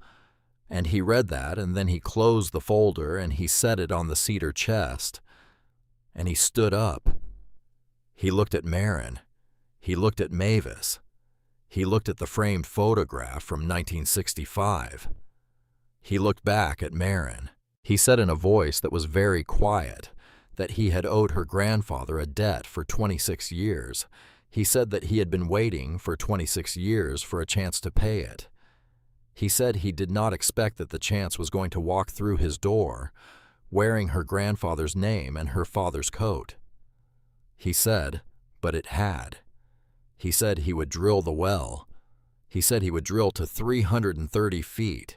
He said he would charge them fair labor at his actual cost, and no profit, and that the cost would come to $2,894, and that he would carry the note himself if they could not pay it on the day.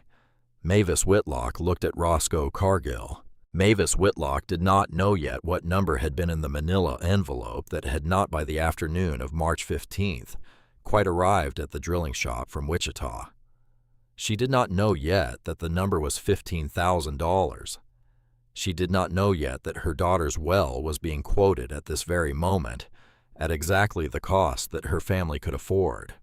She did not, on that March afternoon in the concrete block office of Cargill Drilling, know any of that. She only knew that a man was offering to drill a well for the exact amount her daughter could pay. She said, "Thank you, Mr. Cargill." Roscoe Cargill nodded.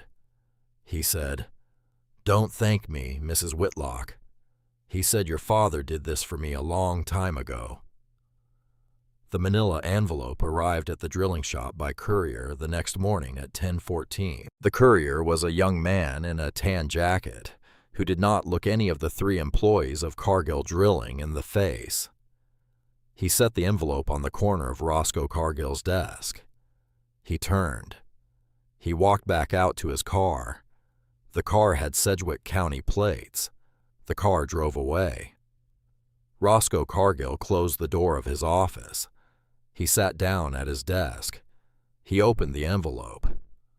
The envelope contained 150 $100 bills.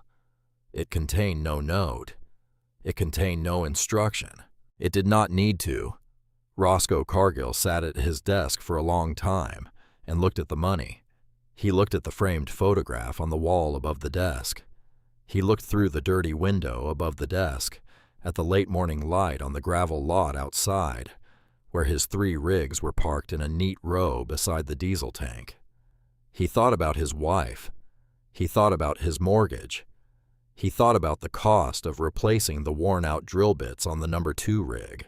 He thought about Silas Whitlock in the kitchen of the small house on the edge of Hugoton on a Sunday afternoon in March of 1965, drawing one small mark on a soil survey with a carpenter's pencil and saying very quietly, "Move the rig 46 feet to the southwest."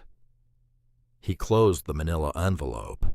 He did not on that day take the money out of the envelope. He did not on that day put the envelope back in the courier's car. He did, however, take the envelope, and he walked out of the office, and he crossed the gravel lot, and he opened the driver's side door of the green Ford pickup that he had been driving since 1978, and he laid the envelope on the bench seat in the gap between the seat and the gear shift, and he closed the door. He left the envelope there. He left it there because he had not yet decided what he was going to do. He left it there because a man who has been offered $15,000 in cash to do a wrong thing is not always the same man. In the next 20 minutes that he was in the previous 20 minutes, and he had learned over a long working life that the safest place to keep a difficult decision was in a closed envelope on the front seat of his own truck where it would have to wait until he was ready. He went back into the office. He picked up the telephone. He called Maren Whitlock at the small house on the edge of Hugoton. He told her that he had thought about her grandfather's notes overnight. He told her that he had decided to set the rig for the morning of April 3rd. He told her to be ready. The story did not stay quiet.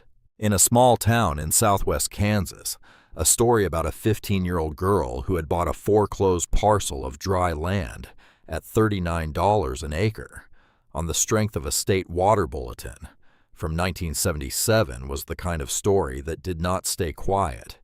It moved through the co-op.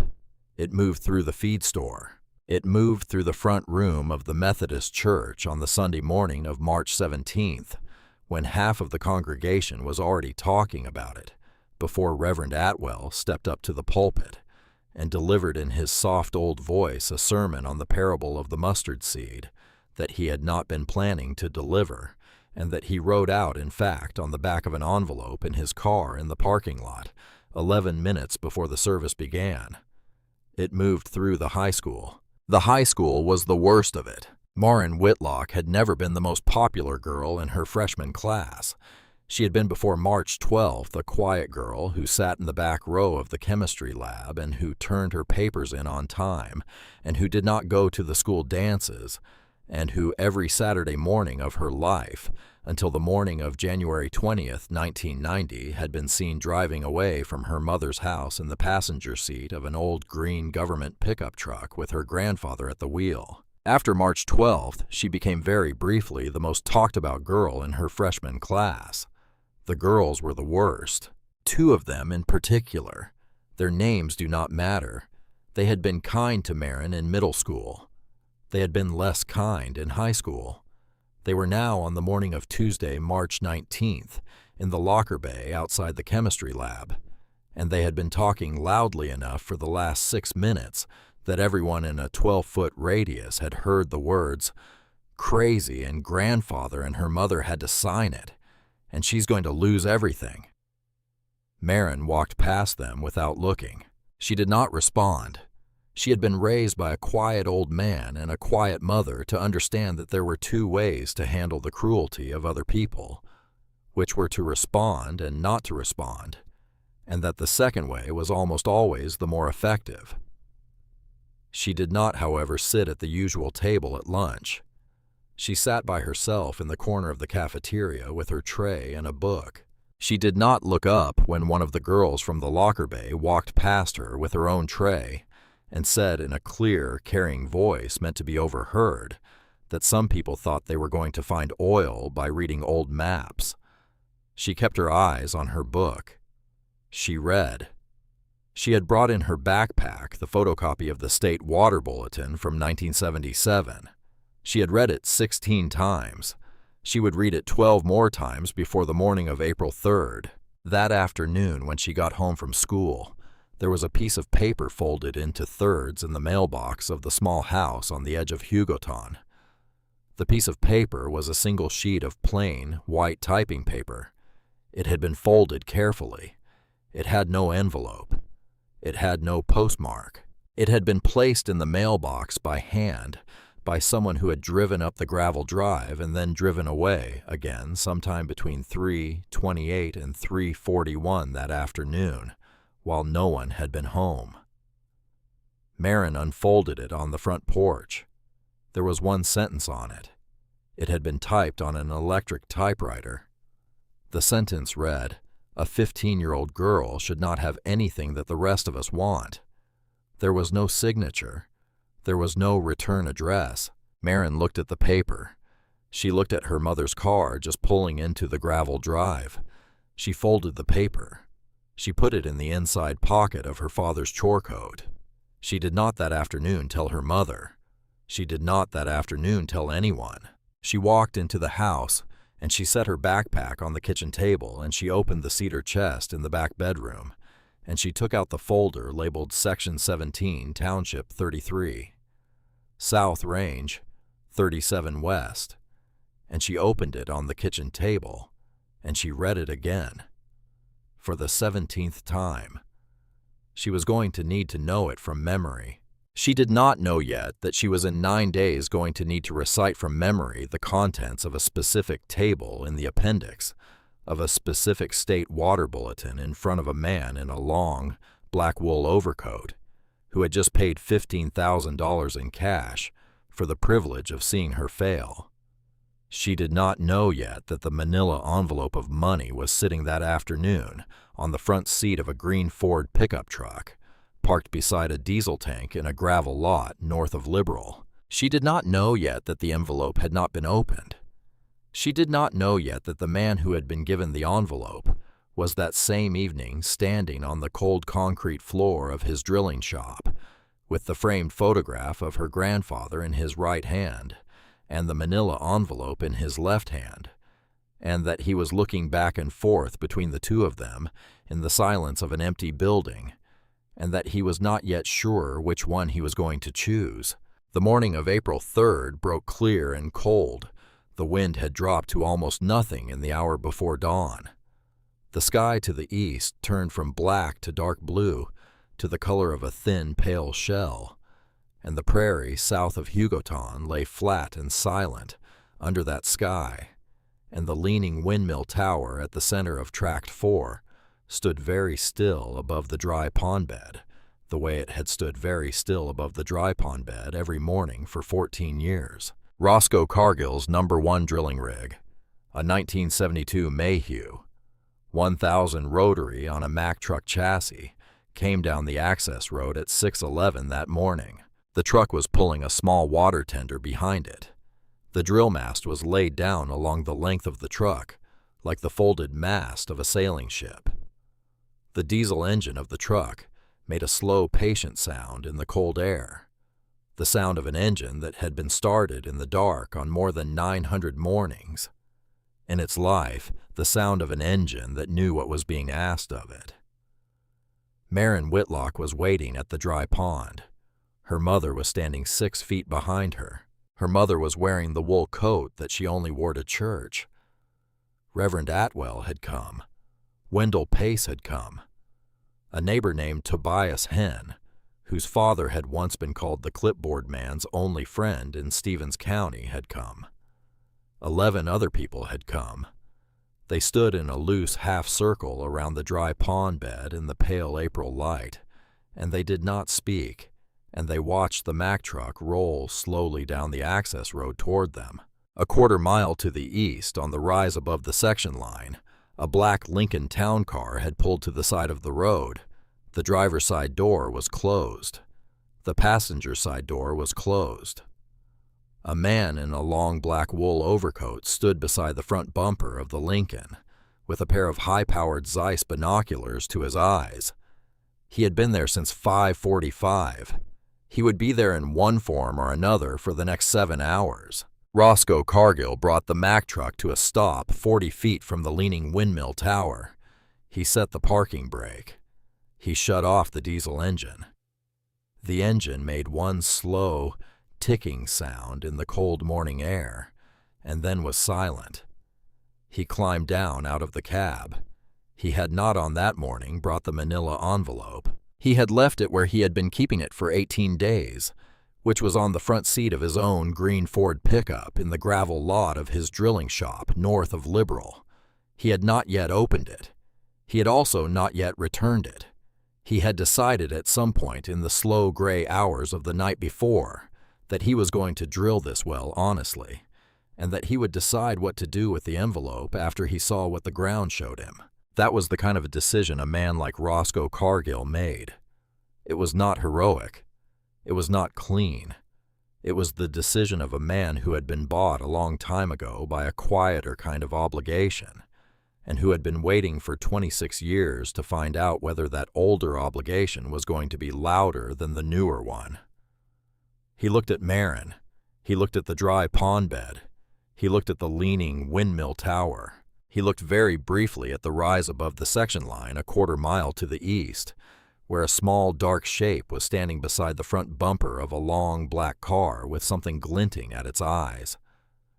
He turned to his 2 crewmen. He said very quietly, "Set the mast." The mast came up. The drill bit came down.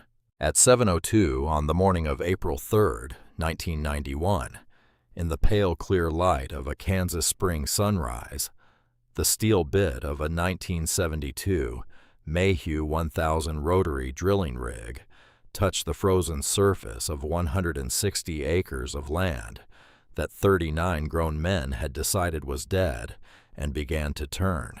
Marin Whitlock stood beside the dry pond with her father's chore coat hanging too loose on her shoulders and the folded blue map under her left arm, and her grandfather's brass conductivity meter cool in the right pocket of the coat. Her mother stood 6 feet behind her.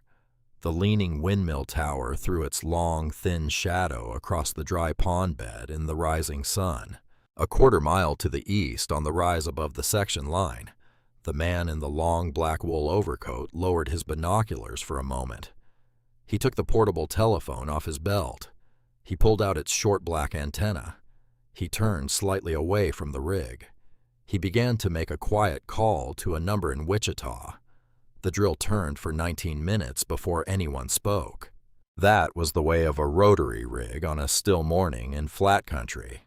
The bit went down into the frozen surface of the earth, and the diesel engine settled into its working rhythm. A long, patient drone that did not change. The mud pump worked at its slow, even tempo. The cuttings came up out of the hole in pale dry plumes that drifted sideways in the small wind and settled in a wide ring around the rig. Marin stood with her hands in the pockets of her father's chore coat.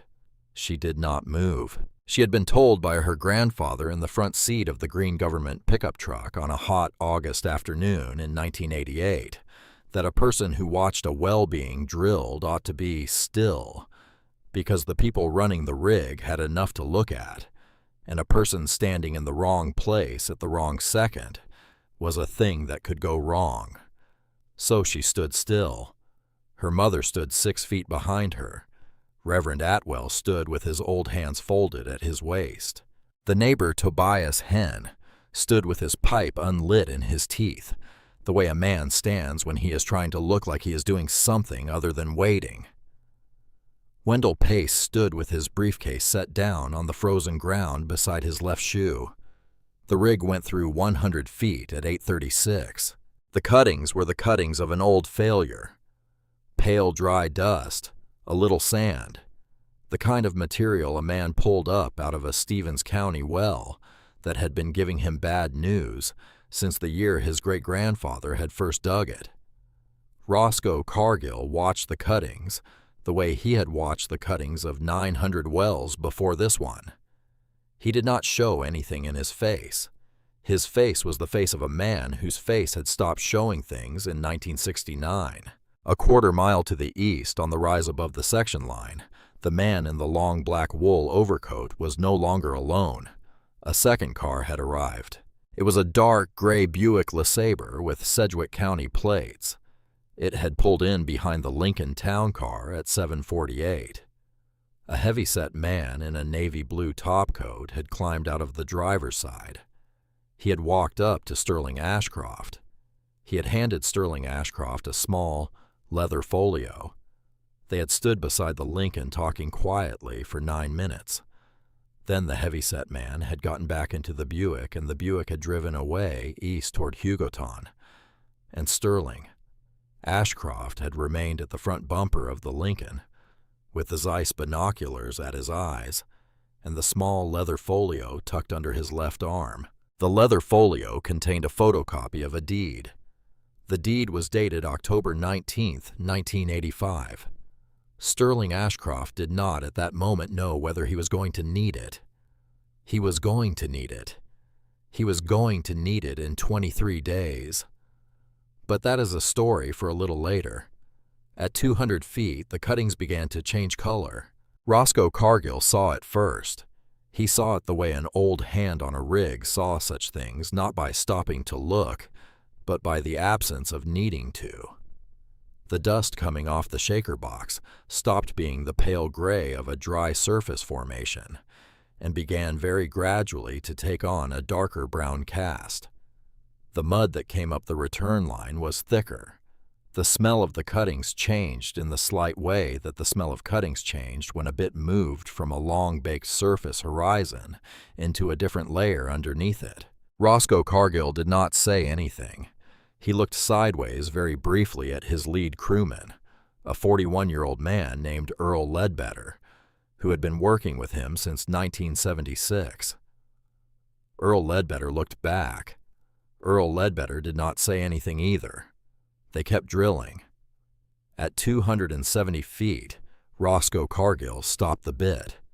He stopped it because he wanted to look at the cuttings. He stopped it because the cuttings in the last 40 feet had begun to show a faint streaking of damp gray material that had no business being in the dust of a dry quarter. He stopped it because he was a careful man, and because a careful man on a rig stopped to look when a thing began to be possible. But he also stopped it on that morning for one other reason. He stopped it because the manila envelope was on the front seat of his own green Ford pickup parked 30 yards behind the Mac, and because he had still not opened it, and because the moment of being 30 feet from the depth at which a man stopped a rig in order to walk back to his own truck and lift the seat cushion and pretend to look for something was the moment in which a man like Roscoe Cargill, if he was going to take the money, would take it. He did not walk back to the green Ford pickup. He walked instead to the shaker box. He picked up a damp gray shaving of shale between his thumb and his first finger. He turned to Marin Whitlock. He said very quietly that he wanted her to come and look. Marin came forward. Her mother came 2 steps behind her and stopped. Reverend Atwell did not move. Marin stood beside Roscoe Cargill at the shaker box. Roscoe held the damp gray shaving up to the light. He said in the careful voice that drillers used when they were trying not to be wrong that this was shale. He said it was the kind of shale that capped a confined bed. He said it was at 270 feet.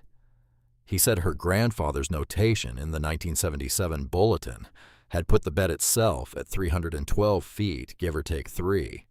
He said they were 42 feet above the bed. He said now would be the time, if anyone was going to be wrong, to find out who.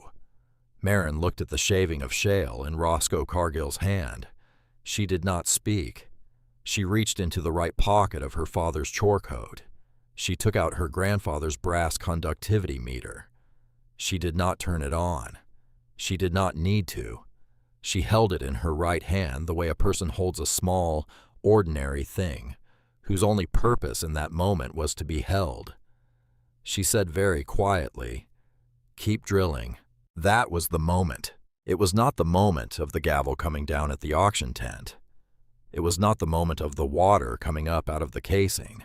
It was the moment of a 15-year-old girl standing in her father's coat beside the shaker box of a 1972 Mayhew 1000 rotary with her grandfather's brass meter in her right hand and a damp gray shaving of shale on a workman's calloused fingertip in front of her, saying two words that meant she was prepared to be wrong in public for the rest of her life.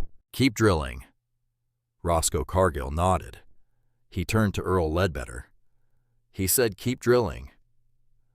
Earl Ledbetter started the bit. The bit went down.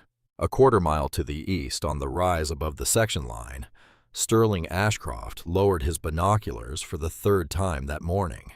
He had been watching the rig for 2 hours and 41 minutes. He had not been able to hear what had been said at the shaker box. He had not needed to. He had seen the small gray shape of the shaving in Roscoe Cargill's fingers. He had seen the girl's hand come out of her coat pocket with the brass meter. He had seen the girl say two words. He had seen the bit start to turn again. He had also seen, just for the briefest moment, the way Roscoe Cargill had not walked back to the green Ford pickup. He understood then what had happened. He turned to the Lincoln. He opened the rear door. He took out a second leather folio from the back seat. This one was thicker. This one contained the original of the deed, not a photocopy. This one also contained a typed letter 3 pages on the stationery of Pruitt Halverson, attorney, at law of Wichita, Kansas, addressed to the office of the Stevens County Sheriff, and prepared in advance for a contingency that Sterling Ashcroft had hoped he was not going to have to use. He was going to have to use it. He closed the rear door of the Lincoln. He clipped the portable telephone to his belt. He got into the driver's seat. He started the engine. He drove away east toward Hugoton. He did not look back at the rig. He had seen what he needed to see. At 304 feet, the cuttings stopped being dust. They were not yet water. They were not yet mud. They were a damp, gray, gritty material that came up out of the return line in slow, heavy lumps and slid down the shaker box in a way that the cuttings of a dry hole did not slide. Marin saw it. Her mother saw it. Reverend Atwell saw it. Tobias Henn took the unlit pipe out of his teeth. Wendell Pace bent down and picked up his briefcase. Roscoe Cargill said, without turning his head, that they were close. The bit went down. 306 feet. 308. 310. At 311 feet, the drill string shivered. It was not a violent shiver. It was the small, clean shiver of a steel pipe that had just passed through a seal it had not been working through. It was the shiver of a column of drill pipe that had been pushing against compressed shale for 240 feet, and that had, in the space of a single rotation of the bit, suddenly stopped pushing against anything. Roscoe Cargill said, "Kill it." Earl Ledbetter killed the rig. The diesel engine cut off. For a single long second, the only sound on Tract 4 of the foreclosed Crawford property was the slow ticking of cooling metal. Then the water came. It did not roar. That would have made the story easier to tell and less true. It came up out of the casing in a hard, clean surge that shivered through the pipe and spilled over the casing collar and ran out across the frozen, dry pond bed in a single, bright moving line. It was clear water. It was cold water. It was the water of a sealed bed that had been waiting under 300 feet of shale for 10,000 years, and it came up under its own pressure without a pump, without a windmill, without a single mechanical thing to lift it, because the only thing it had ever needed was for someone to read the small print and to cut the lid. Marin did not move. The brass conductivity meter was still in her right hand. The folded blue map was still under her left arm. Her father's chore coat was still too big across her shoulders. She watched the water spill across the dry pond bed and cut its first silver line through the dust of 14 years, and she did not move, and she did not speak, and her face did not do any of the things that a person's face does when they have just won. Her mother walked past her. Mavis Whitlock walked past her own daughter without looking at her, and she walked the 4 steps to the casing collar, and she knelt down on the frozen ground, and she put both of her open hands palm up under the running water. The water was cold. It ran over the backs of her wrists and down into her sleeves. She held her hands there for a long time, and she did not move. When she finally raised her face, it was wet, and it was not from the water. She said into the empty air above the pond only one word: "Daddy."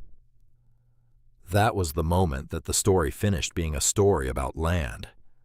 That was the moment that the story turned into something else.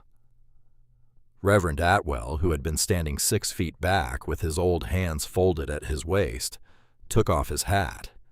Tobias Henn put his pipe back in his teeth and bit down on it. Wendell Pace set his briefcase on the ground again. Earl Ledbetter on the platform of the rig stood with his hand still on the kill switch, and the corner of his mouth moved very slightly, and he turned his face away so that no one else would see it. Roscoe Cargill walked over to Marin. He stood beside her at the casing. He did not look at the water. He looked at Marin. He said in the soft voice of a man who had just been paid a debt he had not known he could collect, that he had something to give her that he had been keeping in his truck for 19 days. He walked back to the green Ford. He opened the driver's side door. He lifted the seat cushion. He took out the manila envelope, still sealed, still unopened, still containing 150 $100 bills. He walked back to the rig. He handed the envelope to Marin. He told her very quietly what it was. He told her where it had come from. He told her that he had not opened it. He told her that she could do with it whatever she thought a person ought to do with such a thing, and that he was going to go back to his shop and finish the day's work, and that he would speak to her again when she had made up her mind. He climbed back into the cab of the Mac. He started the engine. He did not say goodbye. The rig pulled out at 1:19 in the afternoon. The water was still running over the casing collar when it left. The neighbors stayed. They stayed for the rest of the afternoon. By 4 o'clock, there were 41 people standing in the loose half-circle around the dry pond bed that was no longer a dry pond bed. Some of them had been at the auction tent on March 12th. Some of them had been at the First National Bank when Carltonvale had said no. Some of them had been in the front room of the Methodist Church on Sunday, March 17th, when Reverend Atwell had preached on the parable of the mustard seed. Some of them had said 3 weeks earlier that the Whitlock girl was crazy. None of them said that now. They watched the water. They watched it the way men in that country watched the things that had always been promised and had not been given, which was without speaking, with their hats off, with their hands at their sides. By the next morning, the story had passed the boundary of Stevens County. By the morning after that, it had reached the offices of the Kansas State Water Board in Topeka. By the morning after that, it had reached the front page of the Hutchinson News, under the headline, "15-year-old girl hits flowing water on abandoned Crawford tract." And by the end of that week, 3 neighboring ranchers had driven up the gravel drive to the small house on the edge of Hugoton, with their hats in their hands, to ask Marin Whitlock whether she would consider, given the circumstances and the size of their summer herds, leasing them stock water at a fair rate. She would. She did. The leases paid Roscoe Cargill's labor cost. They paid the balance owed to Wendell Pace's office for the closing of the parcel. They paid back the $800 to Mavis's older brother in Garden City. They paid back the certificate of deposit. They put $140 into the deep freeze fund and bought 11 months later a slightly better deep freeze than the one Mavis had sold. The manila envelope was a different matter. Marin and her mother sat at the kitchen table the night of April 3rd, with the envelope between them and the lid of the cedar chest open in the corner of the kitchen, and a single cup of coffee cooling between Mavis's hands. They talked for a long time. In the end, Marin did not keep the money. She also did not that night give it back. She put it in the cedar chest. She put it in the cedar chest because she did not yet know what was going to happen next, and because she had been raised by a man who understood that certain pieces of evidence were not to be returned and were not to be spent, and were instead to be kept until the day on which they were going to be needed. She was going to need that money on April 25th. She did not know that yet, but she had been raised by her grandfather to be the kind of person who kept things in case. The papers from Pruitt Halverson, attorney at law of Wichita, Kansas, arrived at the small house on the edge of Hugoton on the morning of April 25th. They were delivered by a process server from Liberal who had driven the 18 miles in a brown sedan, and who had stood hat in hand on the front porch of the small house while Mavis Whitlock signed the receipt for the certified envelope. The envelope contained a civil complaint. The complaint had been filed in the District Court of Stevens County the previous Friday. It was styled Meridian Land Holdings of Wichita Plaintiff versus Marin E. Whitlock, a minor by and through her mother and natural guardian, Mavis L. Whitlock, defendants. The complaint alleged that on October 19, 1985, the original Crawford family had executed a private assignment of subsurface mineral and water rights on the southern Crawford parcel to a corporation that had been quietly absorbed in 1987 into Meridian Land Holdings. The complaint demanded that the court enjoin Marin Whitlock from any further extraction of groundwater from Tract 4, that all existing stockwater lease agreements be voided, and that title to the well and to the casing and to the contents of the casing be transferred to Meridian Land Holdings, effective immediately. The complaint was signed by Pruitt Halverson, attorney at law. It was filed on behalf of the plaintiff, Meridian Land Holdings of Wichita. The principal officer of Meridian Land Holdings, named on the second page of the complaint as the plaintiff's agent of record, was Sterling Ashcroft. Mavis Whitlock read the complaint. She read it twice. She handed it across the kitchen table to her daughter. She said in the quiet, even voice that she had been using since she was 14 years old that they were going to need to call Mr. Pace. Marin said, "Yes, Mama." She added after a moment that they were going to need to bring the cedar chest. She added after another moment that they were going to need to bring the envelope. The hearing was set for the morning of June 3rd in the small, high-ceilinged courtroom on the second floor of the Stevens County Courthouse in Hugoton, the same courthouse in which Silas Whitlock had once filed in the autumn of 1978 the bid that he had lost. The judge was a woman named Esther Lockridge. She was 64 years old. She had been on the bench for 19 years. She had grown up on a small wheat farm outside Sublette, and she had put herself through law school at Washburn University on a combination of waitress tips and the sale of her late mother's small collection of depression glass. Esther Lockridge had, as a girl of 9, once watched her own father stand in the front yard of the family farmhouse and weep because the topsoil had blown off the South 40 in a single afternoon in 1935. She did not, as a rule, have much patience for men in long black wool overcoats. The courtroom was full. There were 46 people in the gallery on the morning of June 3rd. Mavis Whitlock sat in the third row, second seat from the aisle, in the same wool coat she'd worn to the well on April 3rd. Reverend Atwell sat in the fourth row. Tobias Henn sat in the fourth row. Tobias Henn sat in the fifth. Carlton Vale, the branch manager of the First National Bank of Hugoton, sat in the 7th row in his Sunday suit and did not look at anyone. Roscoe Cargill sat at the back in his work clothes. Hollis Tunstall sat directly behind the plaintiff's table with his cattleman's hat in his lap. At the plaintiff's table sat Pruitt Halverson, attorney at law of Wichita, in a charcoal 3-piece suit, and beside him sat Sterling Ashcroft in his long black wool overcoat, folded over the back of his chair in a dark gray suit, with the portable telephone clipped to his belt, and the leather folio on the table in front of him. At the defense table sat Wendell Pace in his pheasant suspenders under his suit jacket. Beside Wendell Pace sat Mavis Whitlock's only daughter. Marin wore a navy blue dress that her mother had bought her the previous Saturday at the J.C. Penney in Garden City.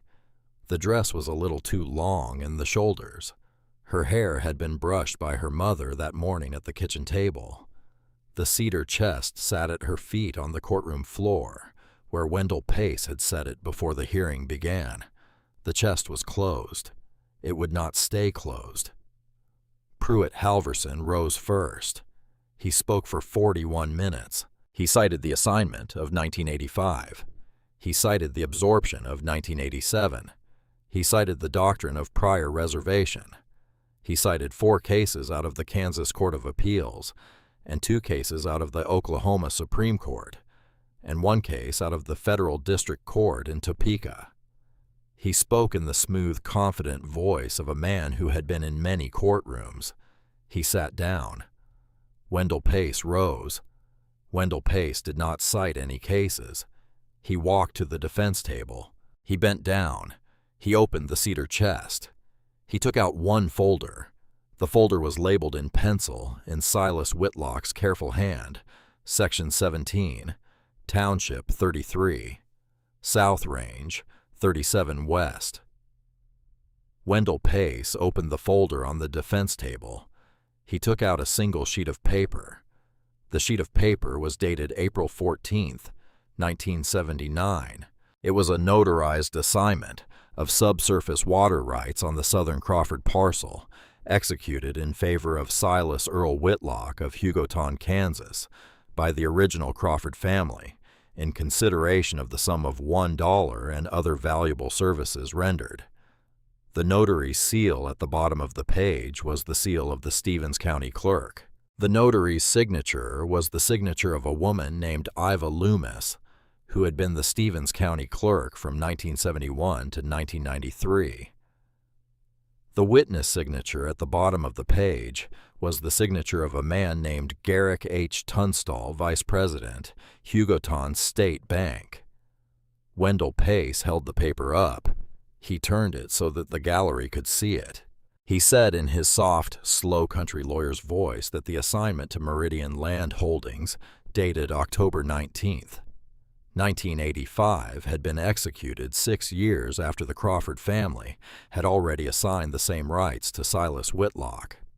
He said that the assignment to Mr. Whitlock had been properly recorded with the Stevens County Register of Deeds on April 17, 1979. He said that he had brought the original of the recording receipt. He produced it. He said that the witness signature at the bottom of the Whitlock assignment had been the signature of the very same officer of the Hugoton State Bank, who had 6 months earlier written Silas Whitlock a letter telling him that his ideas about confined aquifers were the imaginations of a retired fieldman. He said that Garrick Tunstall had, in other words, witnessed and notarized in 1979 an assignment of subsurface water rights that he had publicly denied existed in 1978. He said that he did not know what private arrangement had led Garrick Tunstall to sign as a witness on that particular afternoon in the spring of 1979. He said that the assignment, however, was legally valid, properly recorded, and prior in time to anything that Meridian Land Holdings claimed to have purchased in 1985. He said that he had nothing further to add. He sat down. Sterling Ashcroft did not move. The leather folio in front of him did not move. The portable telephone on his belt did not move. Pruitt Halverson, attorney at law of Wichita, opened his mouth.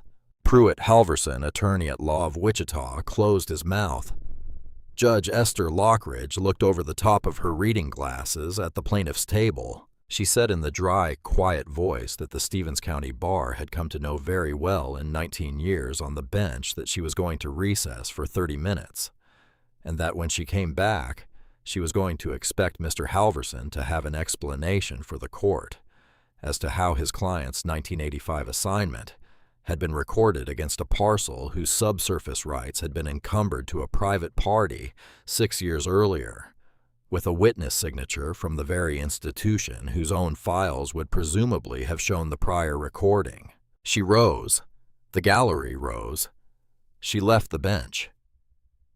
Pruitt Halverson and Sterling Ashcroft sat at the plaintiff's table for the full 30 minutes of the recess and did not speak to each other. When Judge Lockridge returned, Pruitt Halverson rose and he said in the voice of a man who had been retained, but who had not been told the whole story, that the plaintiff was prepared to dismiss the complaint with prejudice. Judge Lockridge dismissed the complaint with prejudice. She did not, however, end the hearing there. She said that the matter of how a quiet title assignment from 1985 had been filed against a parcel whose prior recording any competent title search would have found was a matter that she intended to refer to the office of the Kansas Attorney General for further inquiry. She said that she intended to refer it that afternoon. She said it in the dry, quiet voice. Sterling Ashcroft folded his long black wool overcoat over his left arm. He picked up the leather folio. He walked out of the courtroom without looking at the cedar chest at the defense table, and without looking at the gallery, and without looking at the back row, where Roscoe Cargill sat in his work clothes with his hat in his lap. He walked down the courthouse steps to the Lincoln Town car. He drove east toward Wichita. He would in 23 days be the subject of a formal inquiry from the office of the Kansas Attorney General into 11 separate land transactions across 4 counties of southwest Kansas and the Oklahoma Panhandle. He would in 9 months lose his real estate broker's license. He would in 1996 file for personal bankruptcy in the federal district court in Wichita. He would leave the state of Kansas in the spring of 1997 and would not return. But that is all a part of the long, quiet way that certain stories end, and it is not really the part of the story that matters. The part of the story that matters is what happened that afternoon after the hearing was dismissed in the parking lot of the Stevens County Courthouse in Hugoton. Mavis Whitlock walked down the courthouse steps with her right arm around her only daughter's shoulders. Reverend Atwell walked down beside them. Tobias Henn walked down behind them. Carlton Vale, branch manager of the First National Bank of Hugoton, came down a little later by himself and walked across the parking lot to his own car without speaking to anyone. Roscoe Cargill stood at the edge of the parking lot beside the green Ford pickup that had once held a manila envelope on the front seat for 19 days. He nodded once at Marin as she came down the steps. Marin nodded back. She did not stop. She walked with her mother to the old Chevrolet pickup that she had driven to the auction tent 83 days before. She opened the passenger door for her mother. Mavis Whitlock got in. Marin walked around the front of the truck. She got in on the driver's side. The cedar chest sat between them on the bench seat. They drove home. The years that followed were quiet ones. That is not the kind of sentence that makes for a popular story. But it is the kind of sentence that is true of most lives that turn out in the end to have been good ones. Marin finished her freshman year of high school in the spring of 1991, 6 weeks after the hearing. She finished her sophomore year in the spring of 1992. She finished her junior year in 1993. She finished her senior year in 1994, and she graduated from Hugoton High School 22nd in a class of 71, and she gave no speech, and she did not attend the senior prom. She used the money from the stockwater leases on Tract 4 over those 4 years to do 3 things. She paid back in 1992 the second mortgage that her grandfather had taken out on the small house on the edge of Hugoton in the autumn of 1978, and that her grandmother on her deathbed in 1988 had not been able to bring herself to ask about. She paid for in 1993 the headstone that her grandfather had not had on his grave at the small cemetery east of Hugoton, because the family had not been able to afford one in January of 1990, and because no one had been able to bring themselves to bring it up in the months afterward. The headstone read, Silas Earl Whitlock, 1924 to 1990. He read what they skipped, and in 1994, with 2 seasons of stockwater income and a small loan that the First National Bank of Hugoton was by that point more than willing to extend, she bought a second failed quarter 5 miles east of Tract 4. She drilled that one deeper than the first. After 6 months of reading, the well did not flow on its own. It produced, however, enough water at 140 feet to make the lease work, and the second quarter began by the spring of 1996 to pay for itself. The manila envelope she did not spend. She put it on the morning of the dismissal of the Meridian complaint into the bottom of the cedar chest, under the folders for Section 17 and 18 and 19 of Township 33, South Range, 37 West, and she left it there. It is there to this day. In 1998, at the age of 22, Maren Whitlock leased a small concrete block building on the south end of Hugoton, next to the feed store, and she hung a hand-painted sign over the front door.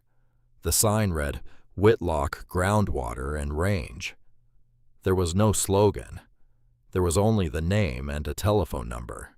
The first client through the door was a young rancher from Morton County, 26 years old, who had inherited from his father a quarter section that was rumored to be going dry. He had brought in a manila folder under his arm, the old driller's log of the existing well on the property. He set the folder on Maren's desk. He asked her if she would look at it before he bought the property. Maren said yes.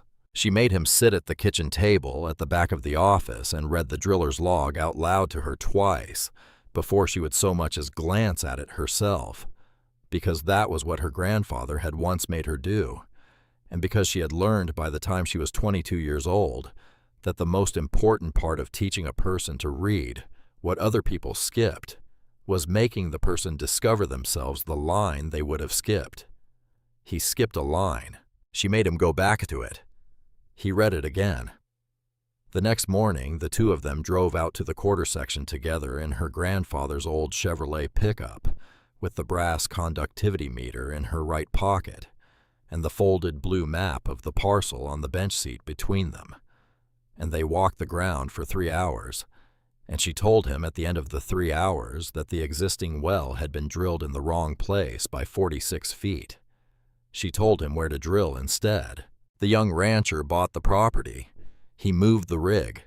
The water came up at 112 feet. He told the story over the next 2 years to every man he met in Morton County and Stevens County and Hamilton County and Grant County, until by the spring of 2001, when Maren Whitlock was 25 years old, there was a quiet waiting list in the small front room of the concrete block building on the south end of Hugoton. Mavis Whitlock kept the books for the business from the year 1998 to the year 2012. She kept them in the small front room. She kept them on the same kitchen table at which she had once read in the autumn of her 13-year silence the letter from Garrick Tunstall to her own father. Every morning before she opened the ledger, she set a single fresh flower in a small glass jar on top of the framed photograph of Silas Whitlock that hung on the wall behind the desk. The photograph was the same photograph that hung in Roscoe Cargill's drilling shop north of Liberal. It had been taken in 1965. It showed a younger Silas Whitlock standing beside a freshly drilled wellhead on a small farm outside Sublette. He was not smiling. The lines around his eyes were softer than usual. On a Tuesday morning in May of 2007, the old Buick LeSabre of Hollis Tunstall pulled into the gravel lot of Whitlock Groundwater and Range and parked beside the green pickup that Maren had bought with cash in 1999. Hollis was 78 years old. His silver hair was thinner. His knees had failed. He walked across the gravel lot with a black walking cane in his right hand. He stopped at the front step of the concrete block building. He took off his cattleman's hat. He held it in both hands. Maren saw him through the front window. She came out onto the step. She was 31 years old. The wind and the years had written themselves into her face, the way the wind and the years wrote themselves into the faces of all of the people of that country who had stayed. She did not speak. Hollis Tunstall did not speak for a long moment. Then he said quietly that he owed her something. He said that on the morning of March 12, 1991, after the gavel had come down on Tract 4, he had shaken her hand at the side of the clerk's table, because of her grandfather, not because of her. He said that he had heard the report number and the depth and the shale and all of it. He said that he had still thought that morning that maybe she was repeating a thing she did not fully understand. He said that he had been sorry for that for a long time. Maren leaned against the doorframe of the small concrete block building. She did not invite him in. She did not refuse him. She said after a moment that she had been repeating her grandfather at first. Hollis Tunstall shook his head. He said no. He said she had been reading her grandfather. He said there was a difference. He said it the way a man says a thing he has finally figured out by sitting alone in his own house for too many evenings in a row. He asked before he turned to go whether he could see the water. Maren walked him out to Tract 4 in the green pickup. The leaning windmill tower had been rebuilt in 1995. The dry pond bed was no longer a dry pond bed. The grass around it was not lush, but it was there, slow grass, tough grass, the kind of grass that took hold because water changed what the soil could risk. Maren took Hollis Tunstall to the casing west of the rebuilt tower. The flow was smaller than it had been on the morning of April 3, 1991. It was still steady. It was still cold. It was still rising without a pump. Hollis Tunstall bent down on the bad knees of a 78-year-old man with his cane in his left hand for balance, and he put 2 fingers of his right hand into the moving water. He kept them there. For a man who had spent 40 years of his working life standing on a plywood platform, shouting at other men what a piece of land was worth, it was a strange thing to watch. When he finally stood up, he dried his fingers on a white handkerchief, and he folded the handkerchief, and he put it back in the breast pocket of his suit. He said very quietly that they had all thought on the morning of March 12th that the auction was deciding the value. Maren looked at the water. She said the auction was only deciding who had read the file. Hollis Tunstall laughed once. It was a soft, tired laugh. That was the last time the two of them spoke. He died in his sleep 4 months later in the small bedroom of his small house on the north side of Hugoton, with the bedside lamp still on and a copy of the Hutchinson News folded on the nightstand. His will was read by Wendell Pace, who was by then 93 years old and who had taken to reading wills from a chair in his front parlor because the second floor of the brick building on Main Street in Liberal had become too many steps. Wendell Pace called Maren Whitlock the day after the reading. He told her that Hollis Tunstall had left her a small envelope. The envelope had been deposited with Wendell Pace's office in February of 2007. Wendell Pace had not opened it. He delivered it on a Saturday morning by hand. Maren opened the envelope in the front room of her office. It contained one item. It was a stiff white cardstock bitter card, slightly yellowed with age. It bore in black numerals, 2 inches tall, the number 18. On the back of the card, in a shaky old hand in blue ballpoint pen, Hollis Tunstall had written one sentence. Number 18 knew the ground before the gavel did. Maren placed the card on the shelf above the cedar chest in the small back room of the concrete block building on the south end of Hugoton. The cedar chest sat below the shelf. On the same shelf beside the bitter card sat her grandfather's brass conductivity meter, Beside the brass meter sat the yellow legal pad on which Silas Whitlock had written sometime in the last weeks of his life the 4 words that had started everything. Read what they skip. Mavis Whitlock died in the spring of 2015. She was 63 years old.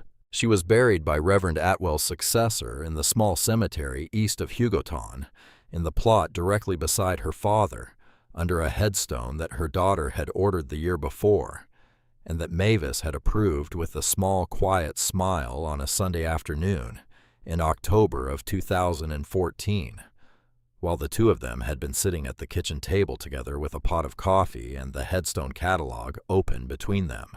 The headstone read Mavis, Louise Whitlock, 1952 to 2015. She forgave. That was the word Mavis had chosen. Marin had not argued.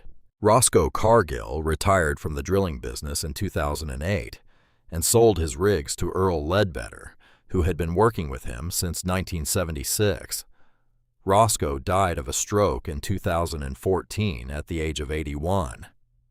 He had, in the last 6 years of his life, become the most regular customer of the small front room of Whitlock Groundwater and Range, where he had sat in a folding chair on Tuesday and Thursday mornings drinking bad coffee and telling Marin stories about her grandfather that she had not heard before. The manila envelope with 150 $100 bills inside it was still at the bottom of the cedar chest. In the spring of the year 2020, on a Saturday morning in late April, a 14-year-old girl drove up the gravel drive of the concrete block building on the south end of Hugoton in the passenger seat of a pickup truck driven by her grandmother. The girl got out of the truck. She walked up the gravel path to the front step. She wore a denim coat that was a little too big in the shoulders. She carried in her left hand a folded piece of paper. The paper was a sale bill. It was for a foreclosure auction scheduled for the second Tuesday in May on a parcel of dry land 22 miles west of Hugoton, on which there was no active well and no irrigation allotment, and an existing windmill described in the sale bill as non-functional. The girl had heard somewhere that there was a woman in Hugoton who would look at sale bills. She had asked her grandmother to drive her. Marin Whitlock was 44 years old. She came out of the front room of the small concrete block building, wiping ink from her fingers on a paper towel. She looked at the girl. She looked at the sale bill in the girl's left hand. She looked at the grandmother sitting in the cab of the pickup, with both hands on the steering wheel and a careful expression on her face. She said very quietly that the girl had better come in and sit down. She said that the first thing they were going to do was read the boring parts. She said it took longer than people thought. She held the door of the small concrete block building open with her right hand. She watched the girl walk past her into the front room. Behind her, in the pale spring light, the wind moved across the flat country south of Hugoton, the way it always had, slow and patient and indifferent, and the dust ran in low gray rivers across the section line and out on Tract 4 of the old Crawford property.